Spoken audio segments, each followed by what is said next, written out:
हामी कक्षा 10 को एकाइ 8 को आर्थिक क्रियाकलाप युनिट अन्तर्गत रहेका छौँ। यो युनिटबाट जम्मा 12 अङ्कको प्रश्न आउने गर्छ। एउटा अति छोटो प्रश्न, एउटा छोटो प्रश्न र एउटा लामो प्रश्न गरेर 12 अङ्कको। यो युनिटमा 10 वटा पाठ छ। त्यो 10 वटा पाठ मध्ये जुनसुकै पाठबाट यो 3 वटा प्रश्नहरू आउन सक्छन्। त्यसैले आज हामीले छलफल गरेको विषयवस्तुबाट यो प्रश्न आउन पनि सक्छ, नआउन पनि सक्छ। र यो 3 प्रकारको मध्ये 1 अङ्कको पनि आउन सक्छ, 4 अङ्कको पनि आउन सक्छ, 7 अङ्कको पनि आउन सक्छ। यसलाई हामीले बुझ्नु पर्यो। आजको हामी विशेष गरी एकाइ 8 को पाठ 9 अन्तर्गत रहेको राजस्व र कर असुली भन्ने शीर्षक अन्तर्गत रहेर हामी करको विषयवस्तुमा हामी छलफल गर्दैछौँ। मूलतः मैले आजको छलफल यहाँहरूसँग कसरी गर्छु भने आजसम्म आएको एसएलसीमा आएको प्रश्न र एसईमा आएको प्रश्नहरूलाई मैले आधार बनाएको छु। त्यसका आधारमा मैले टपिक्सहरू बनाएको छु र अब आउन सक्ने सम्भावित थप प्रश्न के हुन सक्छ भन्ने आधारमा पनि मैले टपिक्सहरू बनाएको छु र कतिपय विषयवस्तुहरू हामी विद्यार्थीसँग छलफल गर्दा अवधारणागत ढङ्गले हामी स्पष्ट पनि हुनुपर्छ। त्यसैले हामी विद्यार्थीसँग यो राजस्व र कर असुली भन्ने टपिक्स लिएर जाँदा कसरी छलफल अगाडि बढाउने भन्ने विषयवस्तुलाई मैले केन्द्रित गरेर मैले विषयवस्तुहरू अगाडि बढाउन चाहे। मैले सर म्यामहरूसँग के अनुरोध गरेँ भने मैले सुरुमै भनेको छु यहाँहरूसँग पनि केही ज्ञान छ, केही बुझाइ छ। त्यसैले तपाईँमा पनि केही प्लस, ममा पनि केही प्लस हुने गरी हामी अगाडि बढ्छौँ। तपाईँहरूसँग केही प्रश्नहरू हुन सक्छन्। ती प्रश्नहरू तपाईँहरूले च्याट बक्समा राख्न सक्नुहुनेछ। हामी अन्तमा त्यसमा छलफल गर्नेछौँ र सम्भव भएसम्मका प्रश्नोत्तरहरू हामी गर्नेछौँ। मैले सर राजस्वको अवधारणाको विषयमा केही यहाँलाई जानकारी गराउन चाहे। यो राज्यले विभिन्न स्रोतहरूबाट आम्दानी गरिरहेको छ। त्यो नगदका रूपमा गरेको हुन सक्छ, भौतिक वस्तुका रूपमा गरेको हुन सक्छ, वा सेवाका रूपमा गरेको हुन सक्छ। जुनसुकै विधि र प्रक्रियाबाट आम्दानी गरोस्, राज्यले प्राप्त गरेको आम्दानी नै राज्यको राजस्व हो। र यो राजस्वको अवधारणा अथवा राष्ट्रको आम्दानीको अवधारणा शास्त्रीय काल र आधुनिक काल भनेर दुई कालखण्डमा यसको अवधारणा फरक रहेको छ। शास्त्रीय कालमा विशेष गरी आदम स्मिथ, जेएस मिल, जेविसे, मार्शल जस्ता अर्थशास्त्रीहरूको कालखण्डमा राज्यलाई राजस्वको त्यति आवश्यकता थिएन, किनकि राज्यको भूमिका नै कम थियो। त्यसैले राज्यको भूमिका कम भएको हुनाले राज्यलाई राजस्वको त्यति धेरै आवश्यकता पर्दैन थियो। त्यसैले राज्यले त्यति धेरै राजस्व सङ्कलन गर्दैन थियो र यसको आवश्यकता महत्त्व कम बोध थियो त्यति बेला। तर 1930 सालमा सन् 1930 सालमा संसारमा महामन्दी, आर्थिक महामन्दी भयो र त्यो महामन्दीलाई समस्या समाधान गर्नका लागि 1930 सालभन्दा अगाडि जन्मिएका आर्थिक अवधारणाहरूले, आर्थिक सिद्धान्तहरूले समाधान गर्न सकेनन् र त्यसको अर्थशास्त्रीहरूले, विभिन्न अर्थशास्त्रीले विभिन्न प्रकारका उपायहरू रचे, विभिन्न सिद्धान्तहरूलाई अवलम्बन गराउन खोजे, प्रयोग गर्न खोजे। अन्ततः सन् 1936 मा जेम किन्सले एउटा थ्योरी पत्ता लगाए, general theory of employment, interest and money भन्ने। त्यो 1936 सालमा जेम किन्सले पत्ता लगाएको त्यो सिद्धान्त लोक कल्याणकारी राज्यको अवधारणासँग सम्बन्धित छ। त्यसैले त्यो लोक कल्याणकारी राज्यको अवधारणाको विकास सँगसँगै राजस्वको आवश्यकता, यसको महत्त्व बढ्दै गयो। मैले यसरी जोडेँ यहाँलाई। यसरी विभिन्न स्रोतबाट प्राप्त भएको आम्दानी जहाँ जम्मा हुन्छ, त्यो जम्मा भएको कोषलाई राज्य कोष भनिन्छ। अर्थात् हरेक वर्ष अथवा हाम्रो विकास निर्माणदेखि लिएर विभिन्न क्षेत्रमा जे जति खर्च भइरहेको छ त्यो खर्च भएको रकम भनेको राज्यको राज्य कोषबाट नै खर्च हुन्छ। सङ्कलित रकम पनि राज्य कोषमै सङ्कलित हुन्छ, खर्च रकम पनि राज्य कोषबाटै खर्च हुन्छ। यो एउटा मैले राजस्वको कन्सेप्चुअल फ्रेमवर्क यहाँलाई मैले देखाएँ। मैले यसलाई यहाँहरूसँग यो राजस्वको स्रोतलाई आन्तरिक स्रोत र बाह्य स्रोत भनेर दुईवटा समूहमा वर्गीकरण गरिएको छ। यो बाह्य स्रोत भनेको वैदेशिक ऋण, वैदेशिक अनुदान, वैदेशिक उपहार हुन सक्छ, जो विदेशमा रहेका व्यक्ति, धनी राष्ट्रहरू वा वैदेशिक संस्थाहरू, अन्तर्राष्ट्रिय संस्थाहरूले यो तीन प्रकारको स्रोतबाट राज्यले आम्दानी गर्न सक्छ। अर्को देशैभित्रबाट प्राप्त हुन सक्ने सम्भावित आम्दानीका स्रोतहरू भनेको त्यसलाई कर राजस्व र गैर कर राजस्व भनेर दुई समूहमा वर्गीकरण गरिएको छ। गैर कर राजस्व अन्तर्गत शुल्क, मूल्य, दण्ड तथा जरिवाना, बेवारिसी सम्पत्तिको जफत, लाभांश, सामा र ब्याज, रोयल्टी र सम्पत्ति बिक्री जस्ता विषयवस्तु पर्छ। भने कर राजस्व अन्तर्गत यो दुई प्रकारको प्रत्यक्ष कर र अप्रत्यक्ष कर पर्छ। प्रत्यक्ष कर अन्तर्गत सम्पत्ति कर, आय कर, नाफा कर, मालपोत र दर्ता कर। अप्रत्यक्ष कर अन्तर्गत भन्सार कर, मूल्य वृद्धि कर, अन्तःशुल्क कर। यो यसरी यो राजस्वका विभिन्न स्रोतहरू भए। यी विभिन्न स्रोतहरू मध्ये आज मूलतः हामी हाम्रो छलफलको विषयवस्तु विशेष गरी प्रत्यक्ष कर र अप्रत्यक्ष कर र यो प्रत्यक्ष कर र अप्रत्यक्ष कर अन्तर्गत रहेको आयकर, अन्तःशुल्क र मूल्य अभिवृद्धि कर, हामी यो तीनवटा करमा रहेर हामी विशेष गरी छलफल अगाडि बढाउनेछौँ। हामी पहिला प्रत्यक्ष कर र अप्रत्यक्ष करका विषयवस्तुमा छलफल गर्नेछौँ। त्यसपछि हामी आयकर, अन्तःशुल्क र मूल्य अभिवृद्धि करका विषयवस्तुमा छलफल गर्नेछौँ। ढिलो चाँडो के भइरहेछ सर म्यामहरू जानकारी गराइदिनुलाई। ठीक छ सर, ठीक छ, एकदम ठीक छ सर। ओके, यो अघि कन्सेप्चुअल फ्रेमवर्क भित्र हामीले हेर्यौँ नि, यहाँ एउटा शुल्क अर्को कर। यो शुल्क र कर चाहिँ कहिलेकाहीँ भनौँ न सामान्य मनस्थितिबाट सोच्दा एउटै हो जस्तो लाग्छ, तर यो दुईवटा कुरा फरक विषयवस्तु हो। त्यसैले यो दुईटा बिचको मैले भिन्नता यहाँहरूलाई जानकारी गराएँ। यो कर कस्तो भने अहिले पछि हामी अवधारणामा पनि छलफल गर्छौँ। यो अनिवार्य भुक्तान गर्नुपर्ने रकम हो।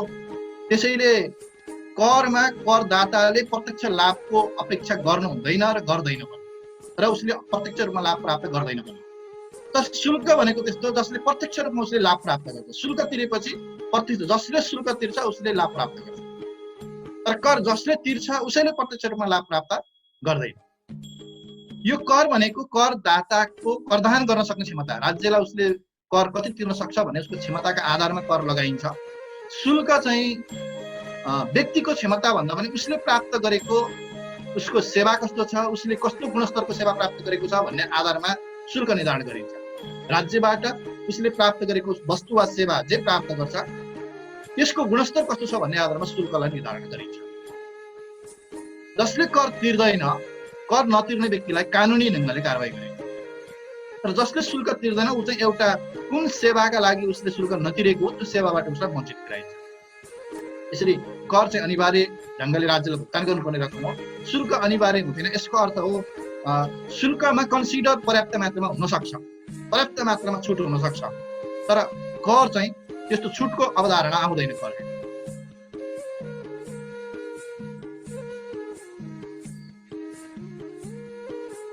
म अब मूल विषयवस्तु हाम्रो मूल विषयवस्तु कर भित्र हामी प्रवेश गरेका छौँ। कर नागरिकले राज्यलाई अनिवार्य रूपमा भुक्तान गर्नुपर्ने रकम हो। तर यो यस्तो रकम हो जसलाई भुक्तान गर्दा जसले भुक्तान गर्छ उसले प्रत्यक्ष लाभ प्राप्त गर्ने कुनै आशा गर्नु हुँदैन र गर्दैन। उसले प्रत्यक्ष रूपमा प्रतिफलको आशा राख्दैन। त्यसैले प्रत्यक्ष रूपमा प्रतिफलको आशा नराखिकन राज्यलाई भुक्तान गर्ने रकम नै कर हो। यो करलाई परम्परागत ढङ्गले र आधुनिक ढङ्गले बुझ्नुपर्ने हुन्छ। यसको बुझाइ दुईवटा छ। यो परम्परागत ढङ्गले करलाई कसरी बुझेको छ भने यो जन्म, मृत्यु र कर भनेको अनिवार्य हुन्छ। अर्थात् जन्म जसरी यो सांसारिक गतिविधिमा संलग्न हुन जसरी जन्मको आवश्यकता छ, अनिवार्य छ, जन्म भइसकेपछि जसरी मृत्यु अनिवार्य छ, त्यसै गरी कर पनि त्यस्तो कुरा हो कि व्यक्तिले अनिवार्य रूपमा भुक्तान गर्नुपर्ने कुरा हो भनेर जन्म, मृत्यु र करलाई त्यस्तो अनिवार्य तत्त्वका रूपमा लिएको छ। र यो आधुनिक दृष्टिकोणबाट अहिले करलाई चाहिँ सभ्यतासँग जोड्न थालिएको छ। कर व्यक्तिको सभ्यता हो, अर्थात् सभ्य नागरिकको परिचय हो। जस्तो यसलाई कसरी जोड्न सकिन्छ भने नेपाली सन्दर्भमा हेर्ने हो भने अब हाम्रो कर प्रणाली कस्तो छ, कर कसरी उठिरहेको छ, करमा यहाँका धनाढ्य व्यक्तिहरूको, पहुँचवाला व्यक्तिहरूको, राजनीतिक पहुँचवाला व्यक्तिहरूको अवस्था कस्तो छ, कसरी भुक्तान गरेका छन्, त्यो हामीले बुझेको कुरा हो। त्यसैले हाम्रो जस्तो देशमा चाहिँ के भयो भने यसलाई करलाई सभ्यतासँग जोडिएको छैन। हाम्रो देशमा चाहिँ जसले सबैभन्दा बढी कर छल्छ त्यो व्यक्ति चाहिँ बढी पहुँचवाला, सम्पन्नवाला, राम्रो, गण्यमान्य भनेर गणिने त्यो प्रकारको प्रवृत्ति छ। तर जुन विकसित देशहरू छन् जसले करलाई सभ्यताको परिचयका रूपमा लिएका छन् ती देशहरूमा चाहिँ नागरिकले मैले सबैभन्दा कर तिरे, अर्थात् मैले कर तिरे भनेर उनीहरू चाहिँ गर्व गर्छ, गर्वको अनुभूति गर्छ। सबैभन्दा बढी कर तिर्ने व्यक्ति चाहिँ सबैभन्दा आफूले बढी गर्व गर्छ। अब हाम्रो जस्तो देशहरूमा चाहिँ सबैभन्दा बढी कर छल्ने व्यक्तिले चाहिँ बढी गर्व गर्छ, मैले कर छल्न सकेँ भनेर गर्व गर्छ। त्यसैले यो आधुनिक दृष्टिकोणबाट करलाई सभ्यतासँग जोडिएको छ। त्यसैले कर तिर्नु चाहिँ एउटा सभ्य नागरिकको परिचय हो। यसरी यो जन्म मृत्यु र कर चाहिँ अनिवार्य हो भन्ने चाहिँ एउटा परम्परागत दृष्टिकोण हो भने यो सभ्यतासँग जोडिनु चाहिँ एउटा आधुनिक दृष्टिकोण हो। यसलाई यसरी यो करलाई मैले एकजना अर्थशास्त्रका जन्मदाता भनौँ, अर्थात् प्राचीन कालका अर्थशास्त्री, राजनीतिज्ञ, दार्शनिक जे भनेर बुझ्दा पनि हुन्छ हामीले कौटिल्यलाई। कौटिल्यको दृष्टिकोणसँग मैले यहाँलाई जोड्न चाहे, उनको अवधारणालाई जोड्न चाहे। कौटिल्यले 3वटा उदाहरणबाट करलाई प्रस्ताएका छन्। कौटिल्यले उनले एउटा फुलको रस र मौरी बीचको सम्बन्धबाट करलाई प्रस्ताएका छन्। अर्को त्यसै गरी गाईको बाछाले दुध चुसेको बीचको सम्बन्धबाट प्रस्ताएका छन् र त्यसै गरी अर्को चाहिँ पाकेको फल र नपाकेको फल भनेर उनले प्रस्ताएका छन्। यो पहिलो मैले मौरी र फुल बीचको सम्बन्धका बारेमा मैले जानकारी गराउन चाहे यहाँलाई कि जसरी एउटा मौरीले फुलमा गएर रस लिँदा त्यो फुलले कुनै प्रकारको पीडाको अनुभूति गर्दैन। बरु त्यो मौरीले फुलमा गएर रस लिँदा त्यो फुलको प्राक सेचनमा सहयोग गरेको हुन्छ। के भन्नु? प्राक सेचनमा सहयोग गरेको हुन्छ। त्यसैले फुललाई कुनै पीडा अनुभूति हुँदैन, एउटा कुरा। दोस्रो कुरा, मौरीले फुल लिन आउँदा त्यो फुलले कुनै अवरोध पनि पुर्याउँदैन। म रस दिन्न पनि भन्दैन, एउटा पीडा पनि दिँदैन। मौरीले फुललाई पीडा पनि दिँदैन। दोस्रो, फुलले मौरीलाई म रस दिन्न पनि भन्दैन। भनेपछि यसरी यो दुईटा बीचको यस्तो सुमधुर सम्बन्ध छ, गाढा सम्बन्ध छ, जसले दिएको उसलाई पीडा पनि छैन, जसले दिने हो उसले म दिन्न पनि भन्दैन। यस्तो प्रकारको हुनुपर्छ कर राज्य र करदाताका बीचको सम्बन्ध। जसले कर तिर्छ उसलाई कुनै पीडा नहुने गरी कर लिनुपर्छ राज्यले। अनि करदाताहरूले पनि जसरी फुलले अवरोध पुर्याएन म दिन्न भनेन, त्यसै गरी करदाताले पनि म कर दिन्न भनेर चाहिँ बाधा अवरोध गर्ने बाधामा सिर्जना गर्नु हुँदैन भनेर कौटिल्यले एउटा यो फुल र रसको उदाहरण दिनुभयो। त्यसै गरी अर्को यो गाई र बाछा, माउको दुध चुस्दा माउले त्यो बाछालाई म दुध दिन्न पनि भन्दैन, अनि बाछाले माउको दुध चुस्दा माउलाई कुनै प्रकारको पीडा पनि हुँदैन, बरु उसलाई आनन्द अनुभूति हुन्छ। हामी मानवमा पनि जोड्न सक्छौँ। आमा र बच्चाले दुध चुस्ने कुरासँग पनि जोड्न सक्छौँ, हैन? आमाले बच्चालाई दुध चुसाएको कारणले गर्दा पीडा हुँदैन, उसलाई आमालाई बरु आनन्द अनुभव हुन्छ। हो त्यसै गरी कर लिने राज्यले नागरिकसँग, करदातासँग कर लिँदा करदातालाई कुनै पीडा नहुने गरी कर लिनुपर्छ र करदाताले पनि कुनै अवरोध बिना नै कर तिर्नुपर्छ। यो दुईटा कुरा उस्तै हो, दुईटा उदाहरण। अर्को उदाहरण कौटिल्यले के दिएका छन् भने यो फलको कुरा दिएका छन्। मानौ कि हामी कुनै बोटमा जब फल पाक्छ, फल पाकिसकेपछि हामी फल टिप्न जान्छौँ। फल टिप्दै जाँदा एउटा दुईटा फल कतै कतै हामी नपाकेको फल पनि हामी भेट्टाउँछौँ। त्यो पाकेको फल टिप्दै गर्दा हामी त्यो नपाकेको फललाई टिप्दैनौँ। किन टिप्दैनौँ भने यो फल पाक्न बाँकी रहेछ भनेर नपाकिन्जेलसम्मका लागि छोड्दैछौँ र पाकेपछि टिप्छौँ। हो त्यसै गरी राज्यले, सरकारले करदाताहरूसँग कर लिँदा जो करदाताले वा जुन व्यक्तिले, जो नागरिकले कर दान गर्न सक्दैनन्, कर तिर्न सक्दैनन्, त्यस्ता व्यक्तिलाई छोडिदिनुपर्छ। जब ऊ कर तिर्नका लागि, राज्यलाई कर तिर्नका लागि सक्षम हुन्छ, तत्पश्चात मात्रै ती व्यक्तिहरूबाट कर लिनुपर्छ भनेर यसरी कौटिल्यले उदाहरण दिन्छ। यसरी यो 3वटा उदाहरण कौटिल्यको समय अहिले भन्दा झन्डै 2500 वर्ष अगाडिको कुरा, तर त्यो त्यति बेलाको उनको दृष्टिकोण अहिले पनि हाम्रो समाजमा, हाम्रा स्थानीय तहमा, हाम्रो प्रदेश तहमा, हाम्रो सङ्घीय तहमा अत्यन्त आवश्यकता देखिएको छ। यो दृष्टिकोणको बुझाइ, यो कौटिल्यको यो बुझाइ अहिलेका जो कर नियामकहरू छन्, जसले कर उठाउँछन् जुन तहले, ती तहहरूलाई यो कौटिल्यको यो दृष्टिकोण अनुभूत हुन जरुरी छ। मैले यसरी यहाँलाई यो कौटिल्यको दृष्टिकोणको जानकारी गराएँ। हामी यहाँ करका सम्बन्धमा केही अर्थशास्त्रीहरूको दृष्टिकोणलाई हेर्छौँ। लगभग हाम्रो अगाडिका कौटिल्यको लगायत अवधारणागत छलफलमा यो विषयवस्तु आइसकेको छ। सेलिगम्यान भन्ने अर्थशास्त्रीले करलाई यसरी परिभाषित गरेका छन् कि करदाताले अनिवार्य रूपमा भुक्तान गर्नुपर्ने रकम र त्यो रकम बापत, त्यो कर बापत उसले प्रत्यक्ष लाभको आशा गर्दैन। अगाडि नै हामीले छलफल गरेका छौँ यसमा। त्यसै गरी टसिङ भन्ने अर्थशास्त्रीले यसरी परिभाषित गरेका छन्, यो करदाता र सरकारका बीचमा प्रत्यक्ष लिने र दिने काम चाहिँ हुँदैन। जस्तो अरू कुराहरूमा के हुनसक्छ, अन्य कुरामा नागरिकले के दियो र राज्यले के दिने भन्ने कुरा हुनसक्छ, लिने र दिने दोहोरो सम्झौता हुनसक्छ। तर यो कर भनेको त्यस्तो चिज हो जहाँ लिने र दिने दोहोरो सम्झौता हुँदैन। त्यो दिने काम मात्रै हो, नागरिकले दिने काम मात्रै हो, राज्यले लिने काम मात्रै हो। त्यसैले यहाँ दोहोरो प्रकारको सम्झौता हुँदैन भनेर टसिङले भनेका छन्।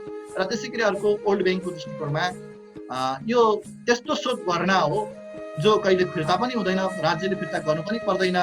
र यो उठाइएको रकमलाई चाहिँ सार्वजनिक उद्देश्यका लागि उठाइएको हो, कुनै व्यक्तिलाई व्यक्तिगत प्रतिफलका लागि वा करदातालाई प्रतिफल दिनका लागि उठाइएको रकम होइन भनेर ओल्ड ब्याङ्कले परिभाषित गरेको छ। मैले 3वटा परिभाषा यहाँ उदाहरण गरेँ। तपाईँहरूले अरू थुप्रै परिभाषाहरू विभिन्न स्रोतहरूबाट खोजेर हेर्न सक्नुहुनेछ। म यो करको विशेषता मैले अघि नै भने यहाँहरूलाई हामी विशेष गरी प्रत्यक्ष कर, अप्रत्यक्ष कर, आयकर, अन्तःशुल्क कर र मूल्य वृद्धि कर, यो विषयवस्तुमा हामी बढी छलफल गर्नेछौँ। त्यति बेला अलिकति बढी अन्तर्क्रियात्मक हुनेछौँ। अहिले मैले यो विशेषतालाई सर यहाँहरूलाई मैले केही बुदाहरू देखाउँछु। यो आधिकारिक निकायले मात्रै उठाउँछ कर, अनाधिकृत ढङ्गले कर उठाउन पाइँदैन, व्यक्ति विशेषले उठाउन पाइँदैन। कर राज्यको आम्दानीको मूल स्रोत हो। यो कर अनिवार्य हुन्छ, भुक्तान गर्नै पर्ने हुन्छ। कर उठाउनु चाहिँ सरकारको अधिकार हो। हामी कहिलेकाहीँ सरकारलाई गाली गर्छौँ करका विषयमा, तर कर उठाउन पाउनु चाहिँ सरकारको अधिकारको कुरा हो भने कर तिर्नु चाहिँ नागरिकको कर्तव्य हो, दायित्व। त्यसैले हामीले यसलाई दायित्वको रूपमा बुझ्न जरुरी छ, कर्तव्यका रूपमा बुझ्न जरुरी छ।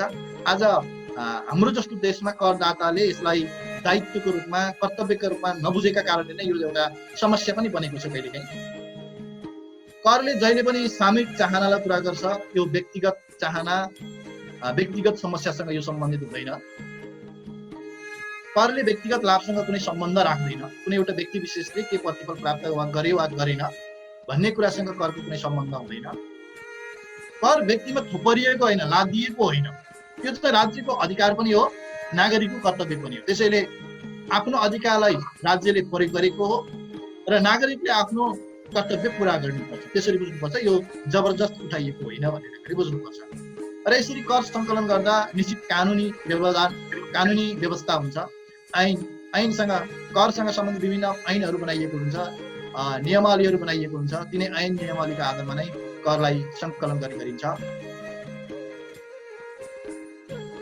यो कर प्रणाली समय अनुसार परिवर्तनशील भइरहन्छ।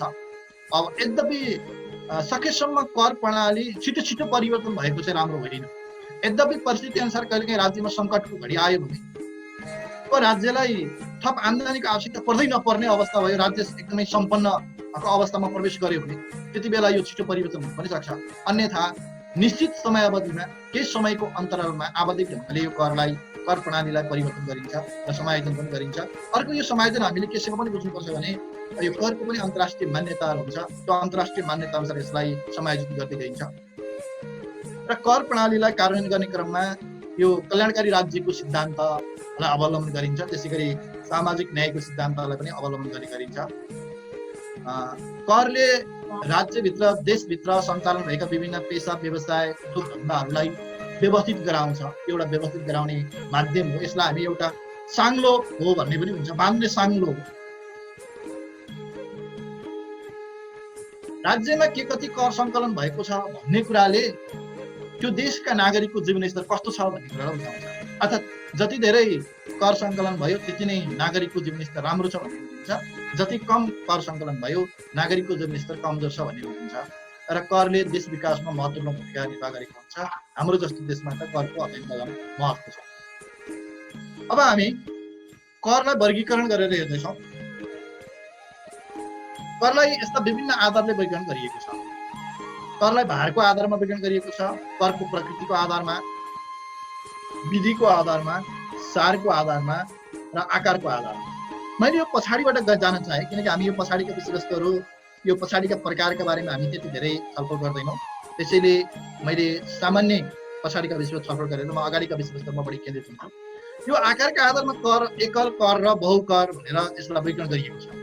अथवा राज्यले कुनै एउटा वस्तुमा, कुनै एउटा सेवामा मात्रै कर लगाउँछ भने त्यो एकल कर, एक वा एकभन्दा बढी वस्तु वा धेरै सेवाहरूमा कर लगाउँछ भने बहुकर। यसरी के कति वस्तुमा, के कति सेवामा कर लिएको छ भन्ने आधारमा एकल कर र बहुकर। अर्को सारको आधारमा भनेको मूल्यानुरूप र विशिष्ट। यो मूल्यानुरूप भनेको वस्तु तथा सेवाको मूल्यका आधारमा कर लगाइन्छ, मूल्यसँग जोडेर कर लगाइन्छ, मूल्यको अनुपातमा कर लगाइन्छ भने मूल्यानुरूप कर भनेर भनिन्छ। यो विशिष्ट कर भनेको चाहिँ कतिपय वस्तुहरूको चाहिँ के हुन्छ भने मूल्य अनुसार भन्दा पनि त्यसको परिणामका आधारमा, संख्याको आधारमा, तौलको आधारमा, त्यसको साइजका आधारमा पनि कतिपय वस्तुहरूमा कर लगाइन सकिन्छ। त्यसैले यसरी मूल्य बाहेक अन्य विशेषताका आधारमा कर लगाइन्छ भने विशिष्ट कर। अब यो विधिका आधारमा यो विभिन्न 4 प्रकारका करहरू छन्।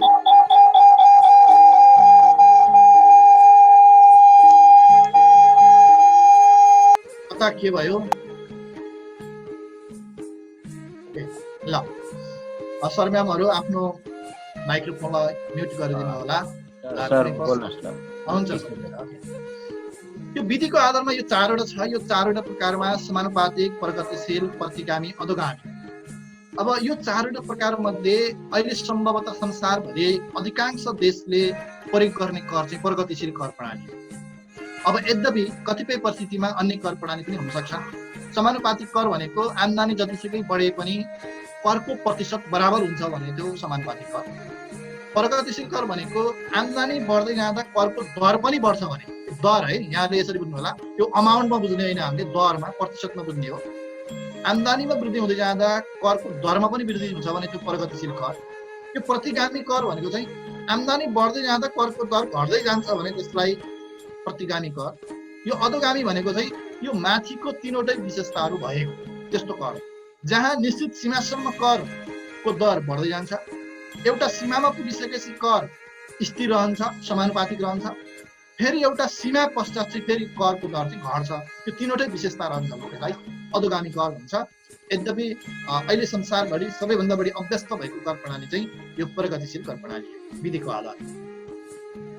अर्को प्रकृतिको आधारमा भनेको कुन कुन स्रोतबाट कसरी कर लिइन्छ भन्ने आधारमा आम्दानीबाट लिने कर आय कर, विभिन्न प्रकारका नागरिकको सम्पत्तिहरूमा लिने कर सम्पत्ति कर, विभिन्न उद्योग धन्दा व्यापार व्यवसायले गरेको उत्पादनमा लिने कर उत्पादन कर, व्यक्तिले उपभोग गरेका विभिन्न वस्तु तथा सेवाहरूमा लिने कर उपभोग कर, र कतिपय पुँजीगत वस्तुहरू, मेसिन, यन्त्र, उपकरण अथवा यातायातका साधनहरू किन्दा त्यस्ता वस्तुमा लाग्ने कर लाई पुँजीगत वस्तुमा लागेको कर भने त्यसरी प्रकृतिका आधारमा कुन कुन प्रकृतिको वस्तुमा अथवा सेवामा कर लगाइयो भन्ने आधारमा यो प्रकृतिको आधार।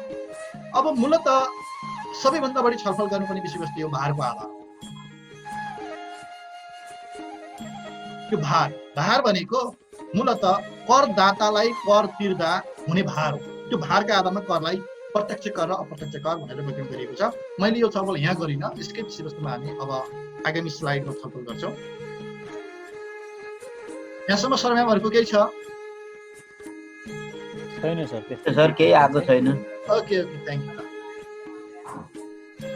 सर। त्यो विधिको 4वटै भन्ने नाको विधिको आधार। ए हजुर हजुर, अलि बुझ्दिनँ। ए विधिको चाहिँ कस्तो हो भने यो विशेष गरी करको दरको कुरा। यो समानुपातिक भनेको आम्दानी जतिसुकै भए पनि करको दरमा परिवर्तन हुँदैन।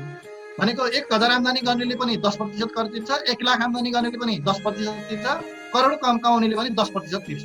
अमाउन्टमा परिवर्तन हुने भयो तर दरमा परिवर्तन हुँदैन, त्यो समानुपातिक कर। प्रगतिशील कर भनेको चाहिँ आम्दानी बढ्दै जाँदा करको दर पनि बढ्दै जान्छ। मानौ 1000 आम्दानी गर्नेले 1% तिर्छ, 1 लाख आम्दानी गर्नेले 10% तिर्छ, 1 करोड आम्दानी गर्नेले चाहिँ 15% तिर्छ। यसरी चाहिँ आम्दानीको सीमा बढ्दै जाँदा उसको करको दर पनि बढ्दै जान्छ भने त्यो प्रगतिशील हो। भनेपछि त्यहाँ अमाउन्ट पनि बढ्ने भयो, दर पनि बढ्ने भयो। प्रतिगामी भनेको चाहिँ ठिक विपरीत, यो प्रगतिशीलको ठिक विपरीत सम्झाउनुहोस्। आम्दानी बढ्दै जाँदा करको दर घट्दै जान्छ भने, मानौ 1000 आम्दानी गर्नेले 10% कर तिर्थ्यो, अब 1 लाख आम्दानी गर्नेले 8% मात्रै तिर्छ। हुन त उसको अमाउन्टमा त बढी हुन्छ, मात्रात्मक उसको बढी हुन्छ, तर दर कम भयो। अनि 1 करोड उसले आम्दानी गर्यो भने मानौ प्रतिशत घटेर 5 मा आउँछ। भनेपछि यसरी आम्दानी बढ्दै जाँदा करको दर घट्छ भने त्यो प्रतिगामी हो। यो अधोगामी भनेको चाहिँ यो माथिको तीनवटै सीमा, तीनवटै विशेषता भएको कर। मानौ 50,000 सम्म आम्दानी गर्नेले हैन 10,000 बाट 20,000, 30,000, 40,000, 50,000 हुँदै जाँदा उसको दर बढ्दै गयो के, मानौ 50,000 सम्म। पहिला 2% थियो 10,000 आम्दानी गर्नेले, त्यसैगरी 20,000 आम्दानी गर्दा उसको प्रतिशत कति बढ्यो, 4% भयो। यसरी बढ्दै बढ्दै 50,000 सम्म आम्दानी हुँदा उसको करको दर बढ्दै गयो। फेरि 50,000 देखि 1 लाख सम्म चाहिँ के भयो भने त्यो 10 को 10 रह्यो, बढेन। 10,000 देखि 50,000 सम्म पुग्दा करको दर बढ्यो, प्रगतिशील भयो। 50,000 देखि 1 लाख सम्म आम्दानी हुँदा उसको करको दर 10% को 10% नै रह्यो, त्यो समानुपातिक भयो। फेरि 1 लाखबाट चाहिँ बढी आम्दानी हुँदा उसको करको दर चाहिँ घट्न थाल्यो। अब फेरि 8, 7 हुँदै आयो। भनेपछि यसरी यो तीनवटै विशेषताको आधारमा चाहिँ कर प्रणाली लागू गरिएको छ भने त्यसलाई अधोगामी कर भनेर भनिन्छ। Sir ma'am. हजुर सर, धन्यवाद सर। ठिक छ सर, हुन्छ। अब हामी मूलतः हाम्रो विषयवस्तु अहिलेसम्म आएका प्रश्नहरू हेर्ने हो भने प्रत्यक्ष कर र अप्रत्यक्ष करमा नै केन्द्रित छ। त्यसैले मैले यी विषयवस्तुहरूलाई बढी छलफल गर्न चाहेँ यहाँलाई। यो अघि हामी भारको आधारमा वर्गीकरण गरिएको थियो, कर प्रत्यक्ष कर र अप्रत्यक्ष कर। त्यो भार भनेको कसरी सम्झाउनुहोस् भने जसले कर तिर्छ नि उसका लागि त्यो भारी हो नि त, त्यसलाई बोक्यो नि उसले बोक्नुपर्छ नि, त्यसैले बोक्दा होला भार हुन्छ, त्यसरी बोक्नुहोस् है। जसले कर तिर्छ उसलाई भार हो, उसले बोक्नुपर्छ, त्यसैले भार हो। त्यस्तो भार यदि हस्तान्तरण गर्दै गर्दै लान मिल्छ, एउटा व्यक्तिबाट अर्को व्यक्तिमा सार्दै सार्दै लान मिल्छ, सरी यहाँ हामी प्रत्यक्ष करमा छौँ, यदि त्यसरी एउटा व्यक्तिबाट अर्को व्यक्तिमा सार्न मिल्दैन, हस्तान्तरण गर्न मिल्दैन भने त्यस्तो प्रकारको करलाई प्रत्यक्ष कर भनिन्छ। जस्तो मैले यहाँलाई एउटा उदाहरणद्वारा प्रश्नाउँछु, यो सबै पढ्नुभन्दा पनि तपाईले अहिले प्राप्त गरेको मासिक तलबको 1% सामाजिक सुरक्षा कर राज्यलाई तिर्नुहुन्छ। त्यो 1% कर तपाईले तिरे बापत त्यसको क्षतिपूर्ति तपाईले कहाँबाट पाउनुहुन्छ, तपाईँ कता सार्न सक्नुहुन्छ त्यसलाई? मैले 1% बापत मासिक रूपमा मैले ल मानौँ 30,000 को कति हुन्छ 300 रुपियाँ हैन, ल 300 रुपियाँ हामीले राज्यलाई कर तिर्छौँ भने यो 300 रुपियाँ मैले फेरि अन्त कहाँबाट प्राप्त गर्ने, अन्तबाट प्राप्त गर्ने हाम्रो माध्यम हुँदैन, त्यसलाई सार्न मिल्दैन। त्यही हाम्रो आम्दानीबाट घटेर 29,700 रुपियाँ तलब बुझ्ने हो। यदि हाम्रो 30,000 तलब छ भने त्यसलाई हामीले अन्तबाट कतै क्षतिपूर्ति हामी लिन सक्दैन, कतै सार्न मिल्दैन, त्यो हाम्रो भार तिर्नै पर्छ। त्यसैले जसले कर तिर्ने हो उसलाई मात्रै भार पर्छ, अरूलाई सर्दैन त्यो भार। यो दोस्रो बुदामा जानुहोस् त, कर तिर्ने भार र करको प्रभाव एउटै व्यक्तिमा पर्छ के, एउटै व्यक्तिले भार वहन गर्छ, त्यसको प्रभाव पनि उसैलाई हुन्छ। मैले मेरो 30,000 तलब छ भने त्यसको 1% कर सामाजिक सुरक्षा कर 300 रुपियाँ मैले तिर्नै पर्यो, त्यो भार मलाई नै भयो र त्यसको प्रभाव मलाई नै परेर मेरो आम्दानी घटेर 29,700 रुपियाँ भयो। यसरी करको भार र प्रभाव एउटै व्यक्तिमा वा एउटै संस्थामा हुन्छ भने त्यसलाई प्रत्यक्ष कर भनिन्छ। अब यहाँ यो उदाहरणबाट तलबको उदाहरण पनि बुझ्न सकिन्छ। जस्तो हामीसँग मोटरसाइकल छ भने मोटरसाइकलको कर हामी तिर्छौँ महिनामा 2,000, 3,000, 4,000, 5,000 सरी वार्षिक रूपमा भने त्यो हामी कतै अन्त जोड्न सक्दैनौँ, कुनै वस्तुको मूल्यमा जोडेर त्यसलाई हामी प्राप्त गर्न सक्दैनौँ। जस्तो हामी घरको तिरो तिर्छौँ, जग्गाको घर जग्गाको, त्यो हामी कहीँ जोड्दैनौँ, त हामीले राज्यलाई तिर्ने हो, त्यसको क्षतिपूर्ति हामी कतैबाट हामीले प्राप्त गर्न सक्दैनौँ। मैले सामाजिक सुरक्षा करको पनि उदाहरण दिइसकेँ। त्यस्तै गरी अर्को आकस्मिक लाभ कर भनेको यो पुरस्कारहरूमा उपहारहरूमा हुने कर, जसले पुरस्कार प्राप्त गर्छ उसैले तिर्छ कि, जसले उपहार प्राप्त गर्छ उसैले तिर्छ, त्यस बापत उसको क्षतिपूर्ति कतैबाट वा त्यो तिरेको कर उसले कतैबाट लिन सक्दैन। यसरी कर जसले भुक्तान गर्नुपर्ने हो उसैमा मात्रै करको भार रहन्छ, उसले त्यो भारलाई कसैलाई सार्न मिल्दैन र यो भारलाई कुनै वस्तुको मूल्यमा समावेश गर्न पनि मिल्दैन भने त्यस्तो प्रकारको करलाई प्रत्यक्ष कर भनिन्छ। हामी यसको फाइदा र बेफाइदा अन्तर्गत जान्छौँ। प्रत्यक्ष करको यो प्रत्यक्ष कर मितव्ययी हुन्छ भनेको यसलाई सङ्कलन गर्न त्यति ठुलो खर्च लाग्दैन। जस्तो मानौँ न के भयो, हामीले जहाँबाट तलब लिइरहेका छौँ त्यहीबाट कर सङ्कलन हुन्छ। एकमुष्टमा त्यहाँ भएका 20 जना 30 जना 100 जना जतिजना छन् त्यसको एकमुष्टमा लिएर गएर कर सङ्कलन गरिन्छ, त्यसैले जम्मा गरिन्छ। यो कर सङ्कलन गर्न त्यति खर्च हुँदैन भनेको। यो विशेषतालाई चाहिँ मैले यहाँलाई कसरी जानकारी गराउँछु भने यो एकदम मैले यहाँ प्रस्तुत गरेको तपाईँले देखेको बुझा चाहिँ अत्यन्त धेरै बुलेटिङ भयो। तर हामीले विद्यार्थीलाई लेखाउनु पर्यो भने चाहिँ यसलाई एक सेन्टेन्स बनाएर लेखाइदियो भने राम्रो हुन्छ। यही मितव्ययी नै भनेर लेख्यो भने विद्यार्थीले परीक्षामा मितव्ययी भन्ने शब्द लेखिदियो भने त्यसको अर्थ त्यति हुँदैन, फाइदाहरू लेख्नुहोस् भन्दै गर्दा। त्यसैले यसलाई एक वाक्य बनाएर हामीले लेखिदियौँ भने जस्तो मितव्ययी भन्ने कुरा चाहिँ यो प्रत्यक्ष कर सङ्कलन गर्नका लागि खर्च कम लाग्दछ भने, सङ्कलनमा धेरै खर्च हुँदैन भने त्यस्तो प्रकारले हामीले वाक्यमा लेखाइदियौँ भने विद्यार्थीलाई बढी राम्रो हुनेछ। दोस्रो समानता। यो समानता के भयो भने यो सुरुवातदेखि नै अर्थशास्त्रीहरूले यसलाई समानता भने, तर वास्तवमा यो समानता भए पनि यसको भाव चाहिँ समता हो है। त्यसरी बुझ्नुपर्छ हामीले, समता हो। यो प्रत्यक्ष कर चाहिँ आम्दानीका आधारमा लगाइन्छ भनेपछि जसको बढी आम्दानी उसले बढी कर तिर्छ, जसको थोरै आम्दानी हुन्छ उसले थोरै कर तिर्छ।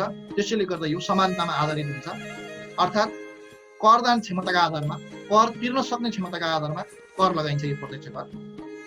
अर्को यो जनचेतना, अर्थात् यो प्रत्यक्ष करमा जनचेतना हुन्छ वा शिक्षा हुन्छ, अर्थात् जसले कर तिर्छ उसलाई यो करका बारेमा शिक्षा हुन्छ। भनेको के हो भने कुनै पनि कुराले हामीलाई प्रत्यक्ष रूपमा अनुभूति गराउँछ कि गराउँदैन भन्ने कुरा हो।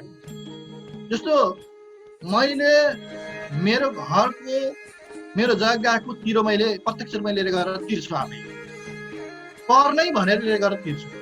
हामी सामाजिक सुरक्षा कर तिर्छौँ, हामी सामाजिक सुरक्षा कर नै भनेर हाम्रो आम्दानीबाट घटाएर दिन्छौँ।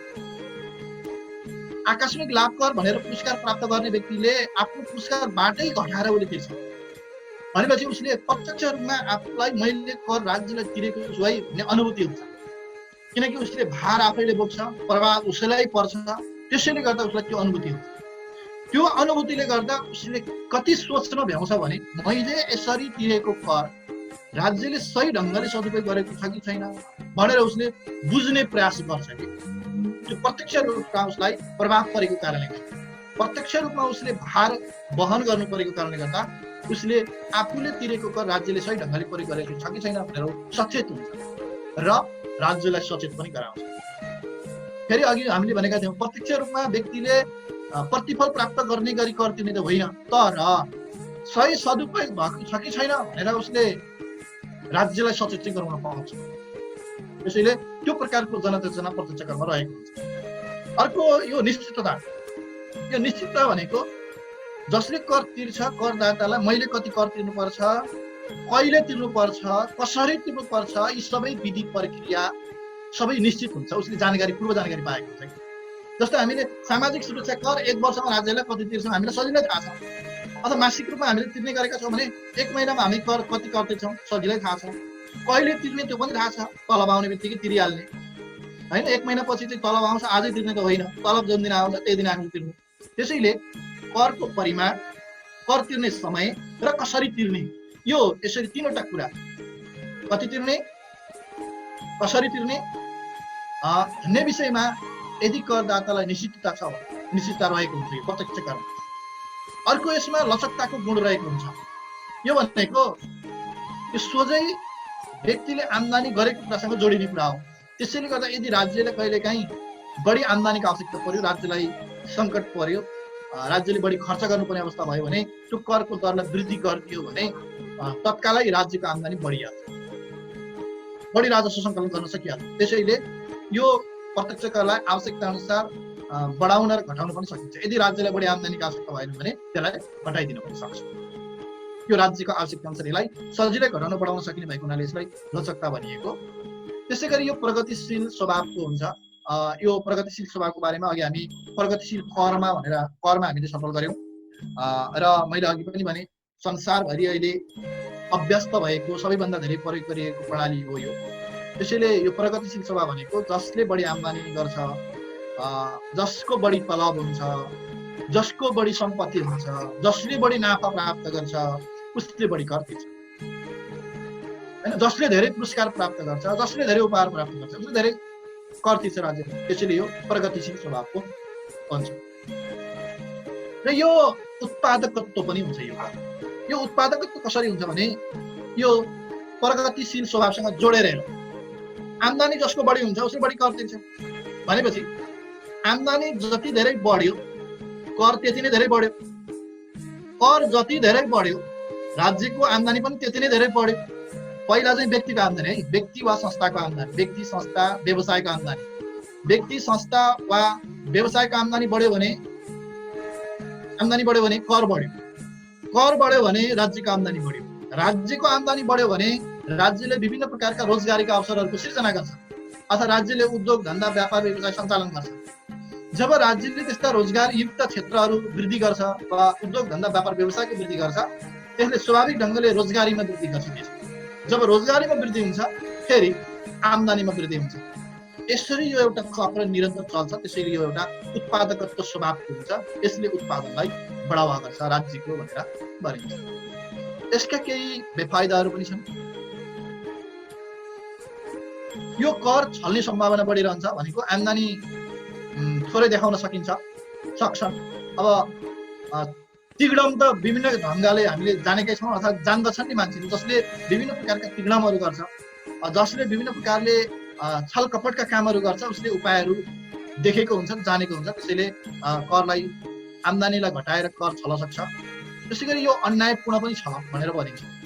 यसलाई अन्यायपूर्ण के अर्थमा भनियो भने जस्तो आम्दानी गरिसकेपछि कर तिर्नै पर्यो कि। जस्तो मानौ एउटा गरिब मानिस जसको घरमा बिहान बेलुका के खाने भन्ने समस्या छ, तर उसले के गरेको छ महिनाको 10,000 आम्दानी गरेको छ। मानौ 5-7 जनाको परिवार भएको परिवारमा एउटा व्यक्तिले 10,000 आम्दानी गर्छ भने त्यो 10,000 उसको परिवार चलाउन त गाह्रै छ। मानौ अर्को परिवार कस्तो छ भने सम्पन्न छ, ऊ पहिल्यै सुसम्पन्न छ र उसले पनि मासिक 10,000 आम्दानी गर्छ।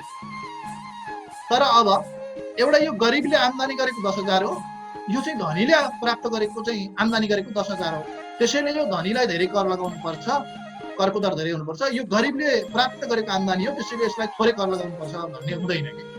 धनीले गरे पनि गरिबले गरे पनि आम्दानी गरिसकेपछि त्यो आम्दानीमा राज्यले तोकेको प्रतिशत अनुसार नियम अनुसार कर लगाइन्छ। त्यसैले यो गरिबका लागि यो यसले गरिब र धनी छुट्याएन। त्यसैले यसलाई अन्यायपूर्ण भनेर भनिन्छ र यसलाई असुविधाजनक पनि मानिन्छ। किनभने यो प्रत्यक्ष कर भुक्तान गर्नका लागि व्यक्तिले संस्थाले आफ्नो करलाई चुस्त दुरुस्त बनाएर आफ्नो आम्दानीलाई चुस्त दुरुस्त बनाएर राख्नु, जसले गर्दा बढी कर्मचारीको आवश्यकता हुन सक्छ र बढी खर्च हुन सक्छ। त्यसैले त्यो हिसाब किताबलाई चुस्त दुरुस्त राख्नुपर्ने हुँदा कर्मचारीको व्यवस्था गर्नुपर्ने हुँदा कर्मचारीले गर्दा बढी खर्च हुने हुँदा यसलाई असुविधाजनक मानिन्छ। यसले अर्को पुँजी निर्माणमा बाधा पुर्याउँछ। भनेको आम्दानीलाई नै घटाइदियो नि त हैन। जब कुनै एउटा व्यक्तिले कुनै एउटा संस्थाले जति आम्दानी गरेको छ त्यो आम्दानीबाट उसले कर तिरेपछि बाँकी रहेको रकम मात्रै उसले आम्दानीबाट मात्रै उसले उपभोग गर्छ र उसले बचत गर्छ।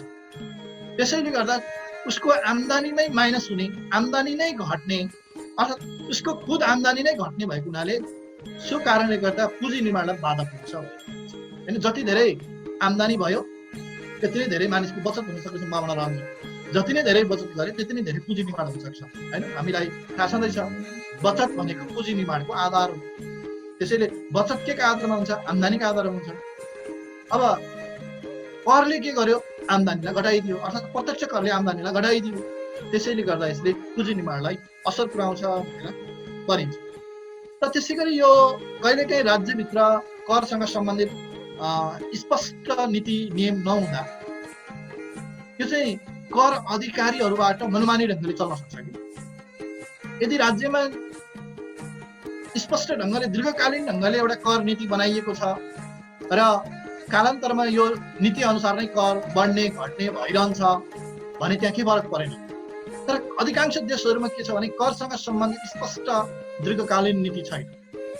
त्यो दीर्घकालीन प्रभावकारी नीति नभएका हुनाले वार्षिक रूपमा वा 1-2 वर्षमै देशका कर अधिकारीहरूले आफ्नो मनोमानीमा आफूलाई के लाग्छ त्यसका आधारमा आफ्ना 2-4 वटा तर्क प्रस्तुत गरेर हैन 2-4 वटा तर्क प्रस्तुत गरेर यसलाई के पनि भनिन्छ भने जस्तो राज्यका अर्थशास्त्रीहरूले वा कर अधिकारीहरूले अब हाम्रा व्यवस्थापिका सदस्यहरूको साइकोलोजिकली ब्ल्याकमेलिङ गर्छन् भनेर भनिन्छ मनोवैज्ञानिक ढङ्गले उनीहरूले ब्ल्याकमेलिङ गर्छन् जसले गर्दा उनीहरूलाई के हुन्छ भने ए हो भन्ने लाग्न सक्छ कि हो करको दर बढाउनु पर्छ वा घटाउनु पर्छ भन्ने लाग्न सक्छ अथवा विज्ञले भनेको कुरा हो भन्ने लाग्न सक्छ त्यसैले गर्दा उनीहरूले मनोमानी ढङ्गले चाहिँ करको दरलाई परिवर्तन गरिदिन सक्छन् त्यसैले यो मनोमानी स्वभाव पनि हुन्छ भनेर भनिन्छ र यो प्रत्यक्ष करको क्षेत्र फराकिलो हुँदैन यो थोरै क्षेत्र हुन्छ आम्दानीमा नाफामा हैन केही सम्पत्तिहरूमा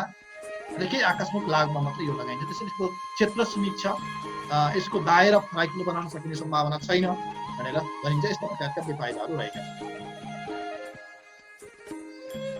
अब हामी अप्रत्यक्ष करका विषयमा छलफल गर्छौं अब यो हामी प्रत्यक्ष करसँग तुलना गरेर हेरौं कि प्रत्यक्ष करले जसले कर तिर्छ उसलाई प्रत्यक्ष रूपमा भार परेको थियो उसले भार सार्न मिलेको थिएन भने यो अप्रत्यक्ष कर चाहिँ यो करको भार सार्न मिल्छ त्यसैले करको भार सार्न मिल्ने करलाई अप्रत्यक्ष कर भनेर भनिन्छ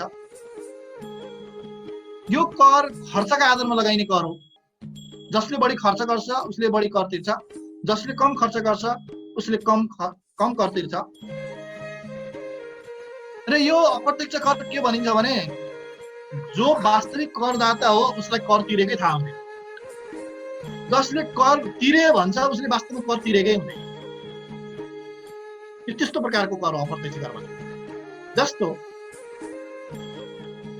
हामी अन्तिम उपभोक्ताले हामीले वस्तु खरिद गर्दा हामी जुनसुकै वस्तु खरिद गर्दा हामीले मैले कति यो वस्तुको मूल्य कति तिर्नुपर्ने मैले यसको कर कति तिर्नुपर्ने भनेर हामी बुझ्दैनौँ यो वस्तुको मूल्य कति भनेर बुझ्छौँ त्यो मूल्यमा त्यो वस्तुको कर सहित जोडेर आइसकेको कर सहित जोडेर मानौ हामीले फिल्म हलमा गएर फिल्म हेर्न थाल्यौँ भने यदि फिल्मको मानौ टिकट दर 100 रुपियाँ छ भने तर जसले फिल्म हेर्छ त्यो दर्शकले चाहिँ 113 रुपियाँ तिरेको अझै त्यहाँ अर्को थप केही शुल्क पनि लागेको हुन सक्छ त्यहाँ सेवा शुल्कहरू त्यो फिल्म हलको आफ्नै भनेपछि त्यो 13% कर मैले छुट्टै तिरे 100 रुपियाँ मैले टिकटको मूल्य तिरे भन्दैन उसले टिकटको मूल्य कति रहेछ 113 रुपियाँ भनेर बुझ्छ के उसले भनेपछि त्यो जो वास्तविक करदाता हो उसलाई मैले कर तिरे भन्ने नै थाहा हुँदैन अनुभूति नै हुँदैन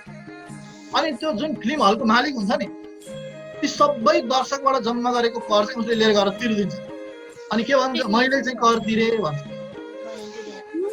उसँग प्रमाण पनि हुन्छ उसको करको बिल पनि हुन्छ मैले कर तिरे भनेर गर्व पनि गर्छ तर वास्तवमा कर उसले तिरेको पनि हुँदैन कर त उसले हरेक दर्शकबाट व्यक्तिगत ढङ्गले उठाएको त्यसैले यो कर यस्तो कर अप्रत्यक्ष कर जसले तिरे भन्छ उसले वास्तवमा कर तिरेकै हुँदैन जसले कर तिर्छ उसलाई कर तिरेकै थाहा हुँदैन जस्तो हामी हरेक व्यक्तिले हरेक वस्तु किन्दाको अनुभूति गरौँ हामी हरेक वस्तु किन्न जाँदाखेरि त्यो वस्तुको कर तिरेको हामीलाई थाहा छैन कि त्यसको हामीले मूल्य भनेर तिर्दिएका छौँ चाहे हामी कपडा किन्न जाउँ चाहे हाम्रा कतिपय कर लाग्ने खाद्यान्न वस्तुहरू किन्न जाउँ वा जुनसुकै वस्तु किनौँ जस्तो हामी यदि हामी मदिरा सेवन गर्छौँ भने मदिरा किन्न जाउँ होइन हामी त्यहाँ कर कति भनेर तिर्दैनौँ हामी त्यसको मूल्य भनेर तिर्छौँ ओके यसका केही उदाहरणहरू छन् यो विशेष गरी वस्तु तथा सेवाको मूल्यमै जोडिने कर हो यो अप्रत्यक्ष कर भनेको त्यसैले यो कर मूल्यका रूपमा आउने गर्दछ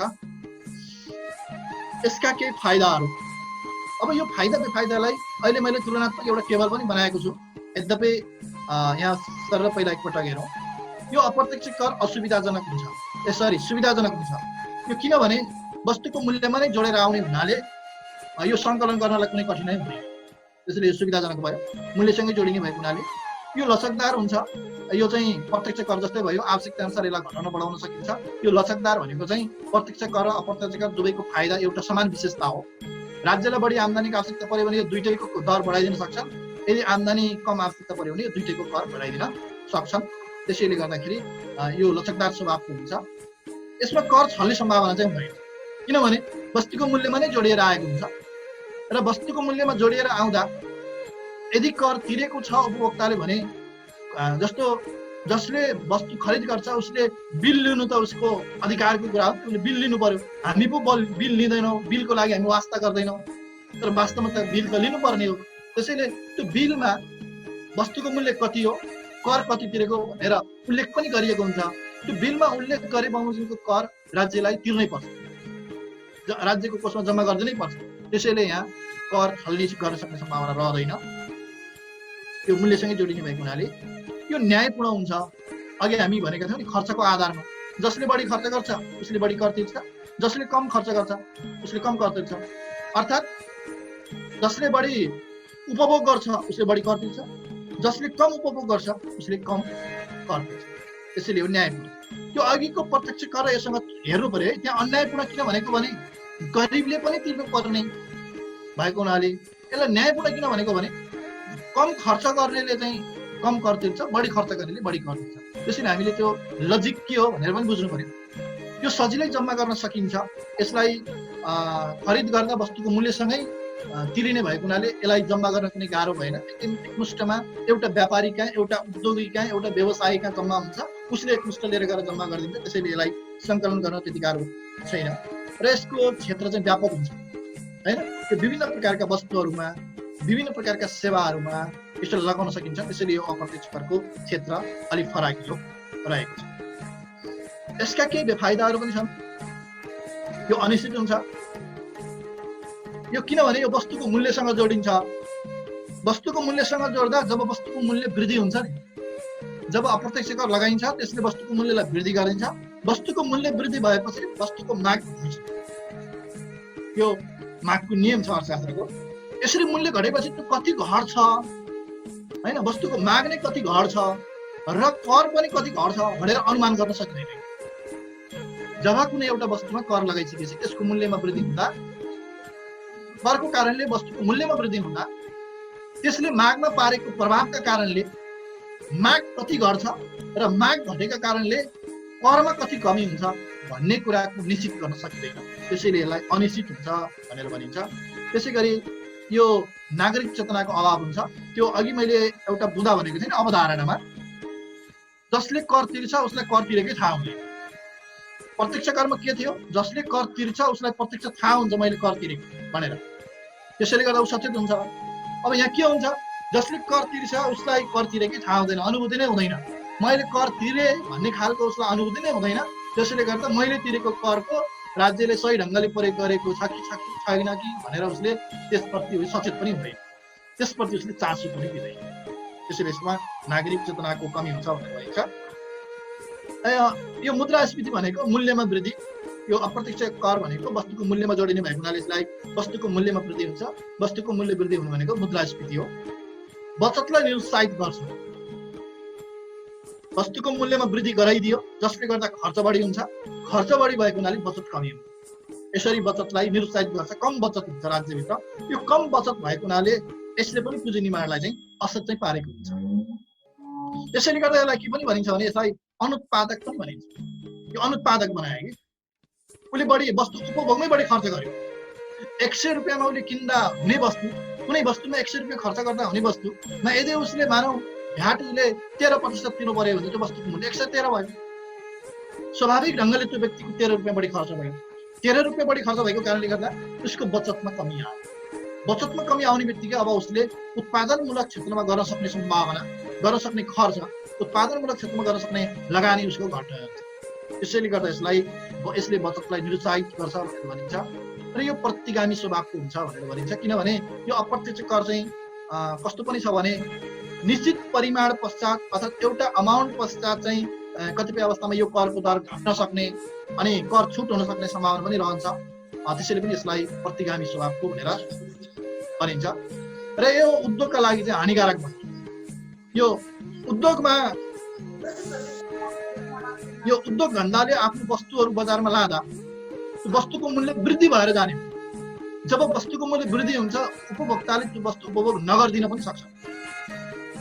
हैन कहिलेकाहीँ वस्तुको मूल्य वृद्धि हुँदाखेरि माग घट्ने मात्रै होइन त्यो वस्तुको उपभोगै छोडिदिन सक्छन् त्यो वस्तुको उपभोग नै स्थगन गरिदिन सक्छन् जसले गर्दा उद्योगहरूलाई यसले ठुलो हानि पुर्याउँछ भनेर भनिन्छ। ओके अब यो फाइदा बेफाइदालाई केही तुलनात्मक रूपमा मैले एउटा चार्टमा देखाएको छु यसलाई यहाँले अघिकै कुराबाट छलफल गर्न सक्नुहुन्छ र जो मिल्दा कुरा छ त्यो मिल्दा कुरालाई मैले चार्टमा देखाएँ। यो जनचेतना र नागरिक चेतनाको अभाव हुन्छ। एउटै कुरा के भयो भने प्रत्यक्ष करको फाइदा भयो जनचेतना हुन्छ, अप्रत्यक्ष करमा बेफाइदा भयो नागरिक चेतना हुँदैन। प्रत्यक्ष कर कति सङ्कलन हुन्छ, कसरी सङ्कलन हुन्छ, निश्चित हुन्छ। अप्रत्यक्ष कर चाहिँ कति सङ्कलन हुन्छ, कसरी सङ्कलन हुन्छ भन्ने कुराको अनिश्चितता रहेको हुन्छ। त्यो प्रगति स्वभावको हुन्छ, प्रतिगामी स्वभावको रहेको हुन्छ। उत्पादकत्वले उत्पादनलाई जोड दियो। अघि मैले एउटा चक्र यहाँले बताएको थिएँ। जति आम्दानी बढी भयो त्यति धेरै कर, जति धेरै कर भयो त्यति नै धेरै राज्यको आम्दानी बढ्यो, जति धेरै राज्यको आम्दानी बढ्यो त्यति नै धेरै उत्पादनशील क्षेत्रमा लगानी, जति धेरै उत्पादनशील क्षेत्रमा लगानी गर्यो त्यति नै धेरै रोजगारी, रोजगारी जति धेरै भयो त्यति नै आम्दानी बढ्यो। यसरी यो उत्पादकत्व। यो अनुत्पादक किन भयो भने अप्रत्यक्ष करले बचतलाई कमी गराइदियो, वस्तुको मूल्यलाई वृद्धि गरिदियो, मागलाई कमी गरिदियो। त्यसैले यो विभिन्न कारणले गर्दा यो अनुत्पादक भयो। यसरी हामीले यो प्रत्यक्ष करका फाइदा र अप्रत्यक्ष करका बेफाइदालाई तुलनात्मकमा हेर्यौँ।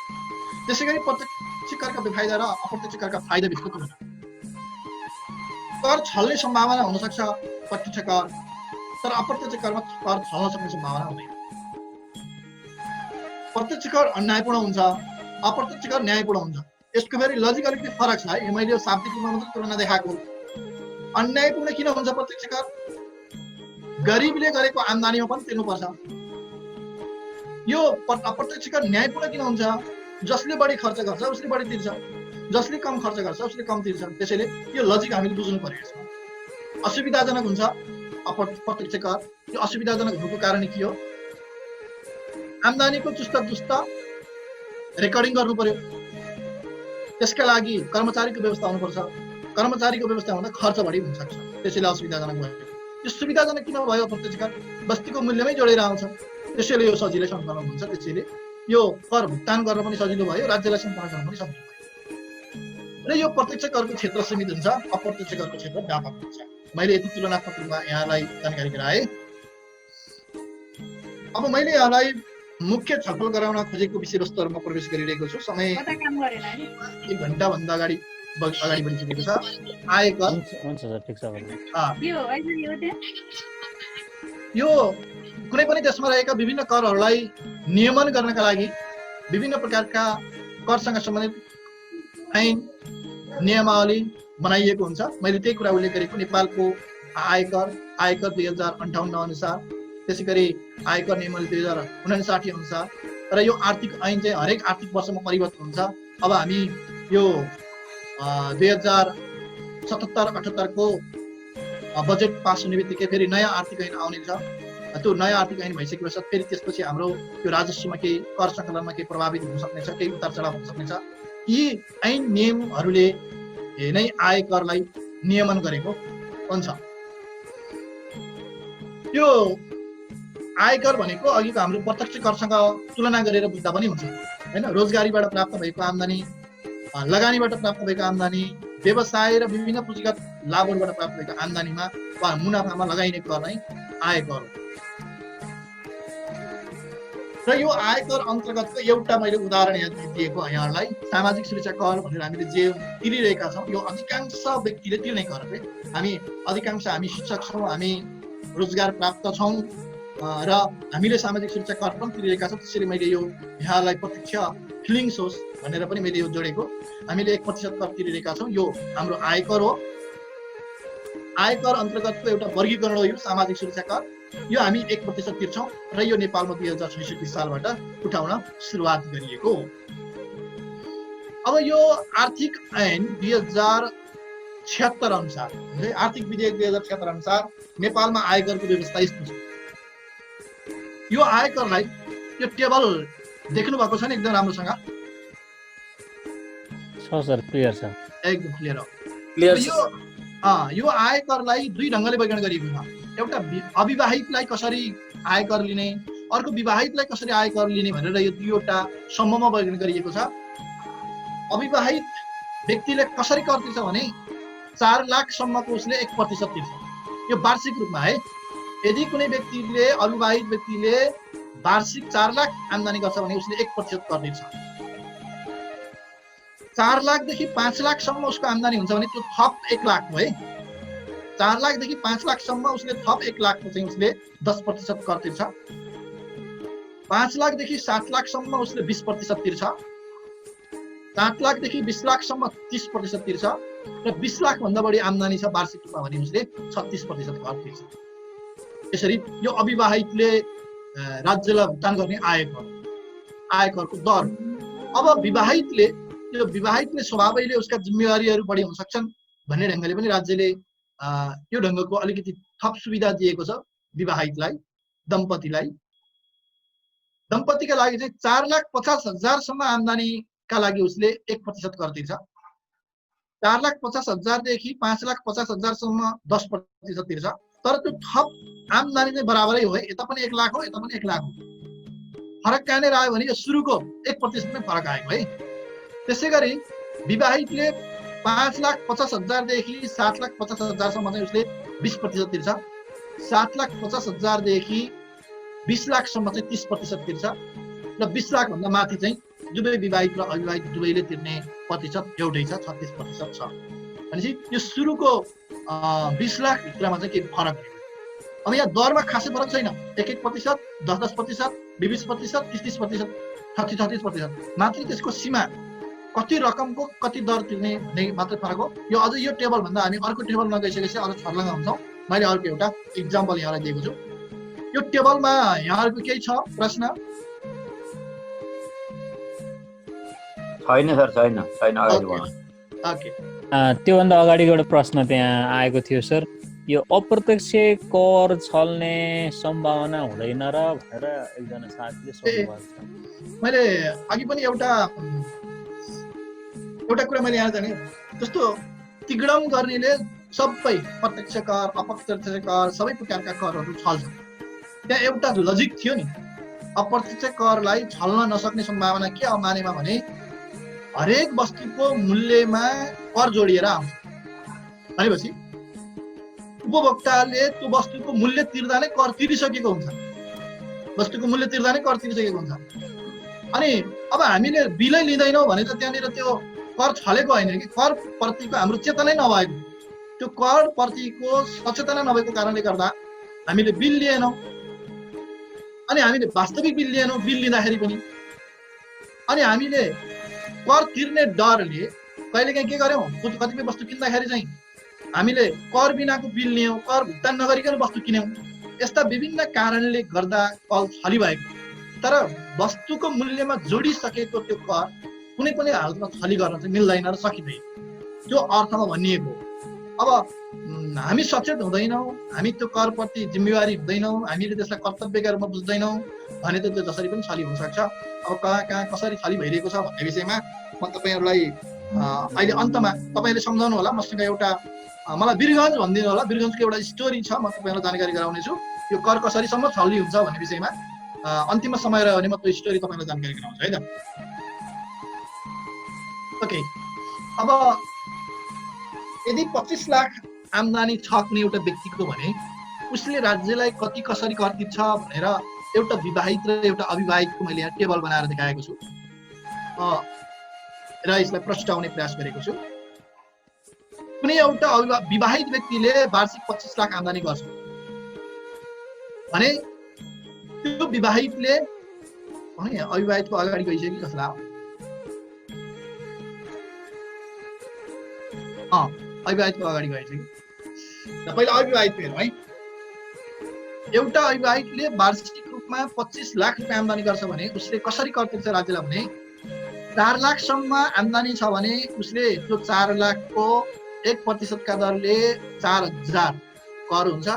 उसले राज्यलाई 4,000 कर तिर्छ। यदि मानव उसले 5 लाख आम्दानी गरेल, अब यो 25 लाख मध्ये अब थप 5 लाखसम्म, 4 देखि 5 लाखसम्म चाहिँ उसको कर कट्टी हुने रकम कति भयो? 1 लाख भयो। 4 देखि 5 भित्र 4 सम्म उसले 1% तिर्यो, 4 देखि 5 भित्र उसले 10% तिर्छ। त्यो जम्मा कर कट्टी हुने रकम 1 लाख हो। त्यो 10% भनेको त्यो 1 लाखको 10,000 हुन्छ। भनेपछि 5 लाखको उसले जम्मा 14,000 तिर्छ।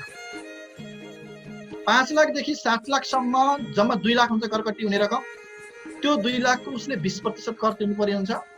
त्यो 2 लाखको 20% भनेको 40,000 हुन्छ।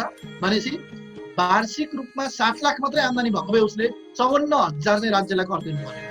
यहाँ जोडिँदै गएको छ हेर्नु त, यो कर रकम 4 लाखको 4,000, 4 देखि 5 लाखको 10,000, 5 देखि 7 लाखको 40,000, यो रकम यतापट्टि जोडिँदै गएको छ यो। त्यसै गरी 7 लाखदेखि 20 लाखसम्म चाहिँ जम्मा कर कट्टी हुने रकम 13 लाख भयो। यो 13 लाखको 30% उसले तिर्नु पर्ने हुन्छ। 13 लाखको 30% भनेको 3,90,000 हुन्छ र जम्मा उसले 20 लाखसम्म उसको आम्दानी भयो भने उसले राज्यलाई 4,44,000 कर तिर्नु पर्ने हुन्छ। 4,44,000 र हामीले त सुरुमा 25 लाखको कुरा गरेका छौँ। अब 25 लाख आम्दानी गर्नेले 20 लाख भन्दा बढी भनेको उसको 5 लाख बढी भयो। कर कट्टी हुने रकम उसको 5 लाख भयो। त्यो 5 लाखको उसले 36% का दरले तिर्छ।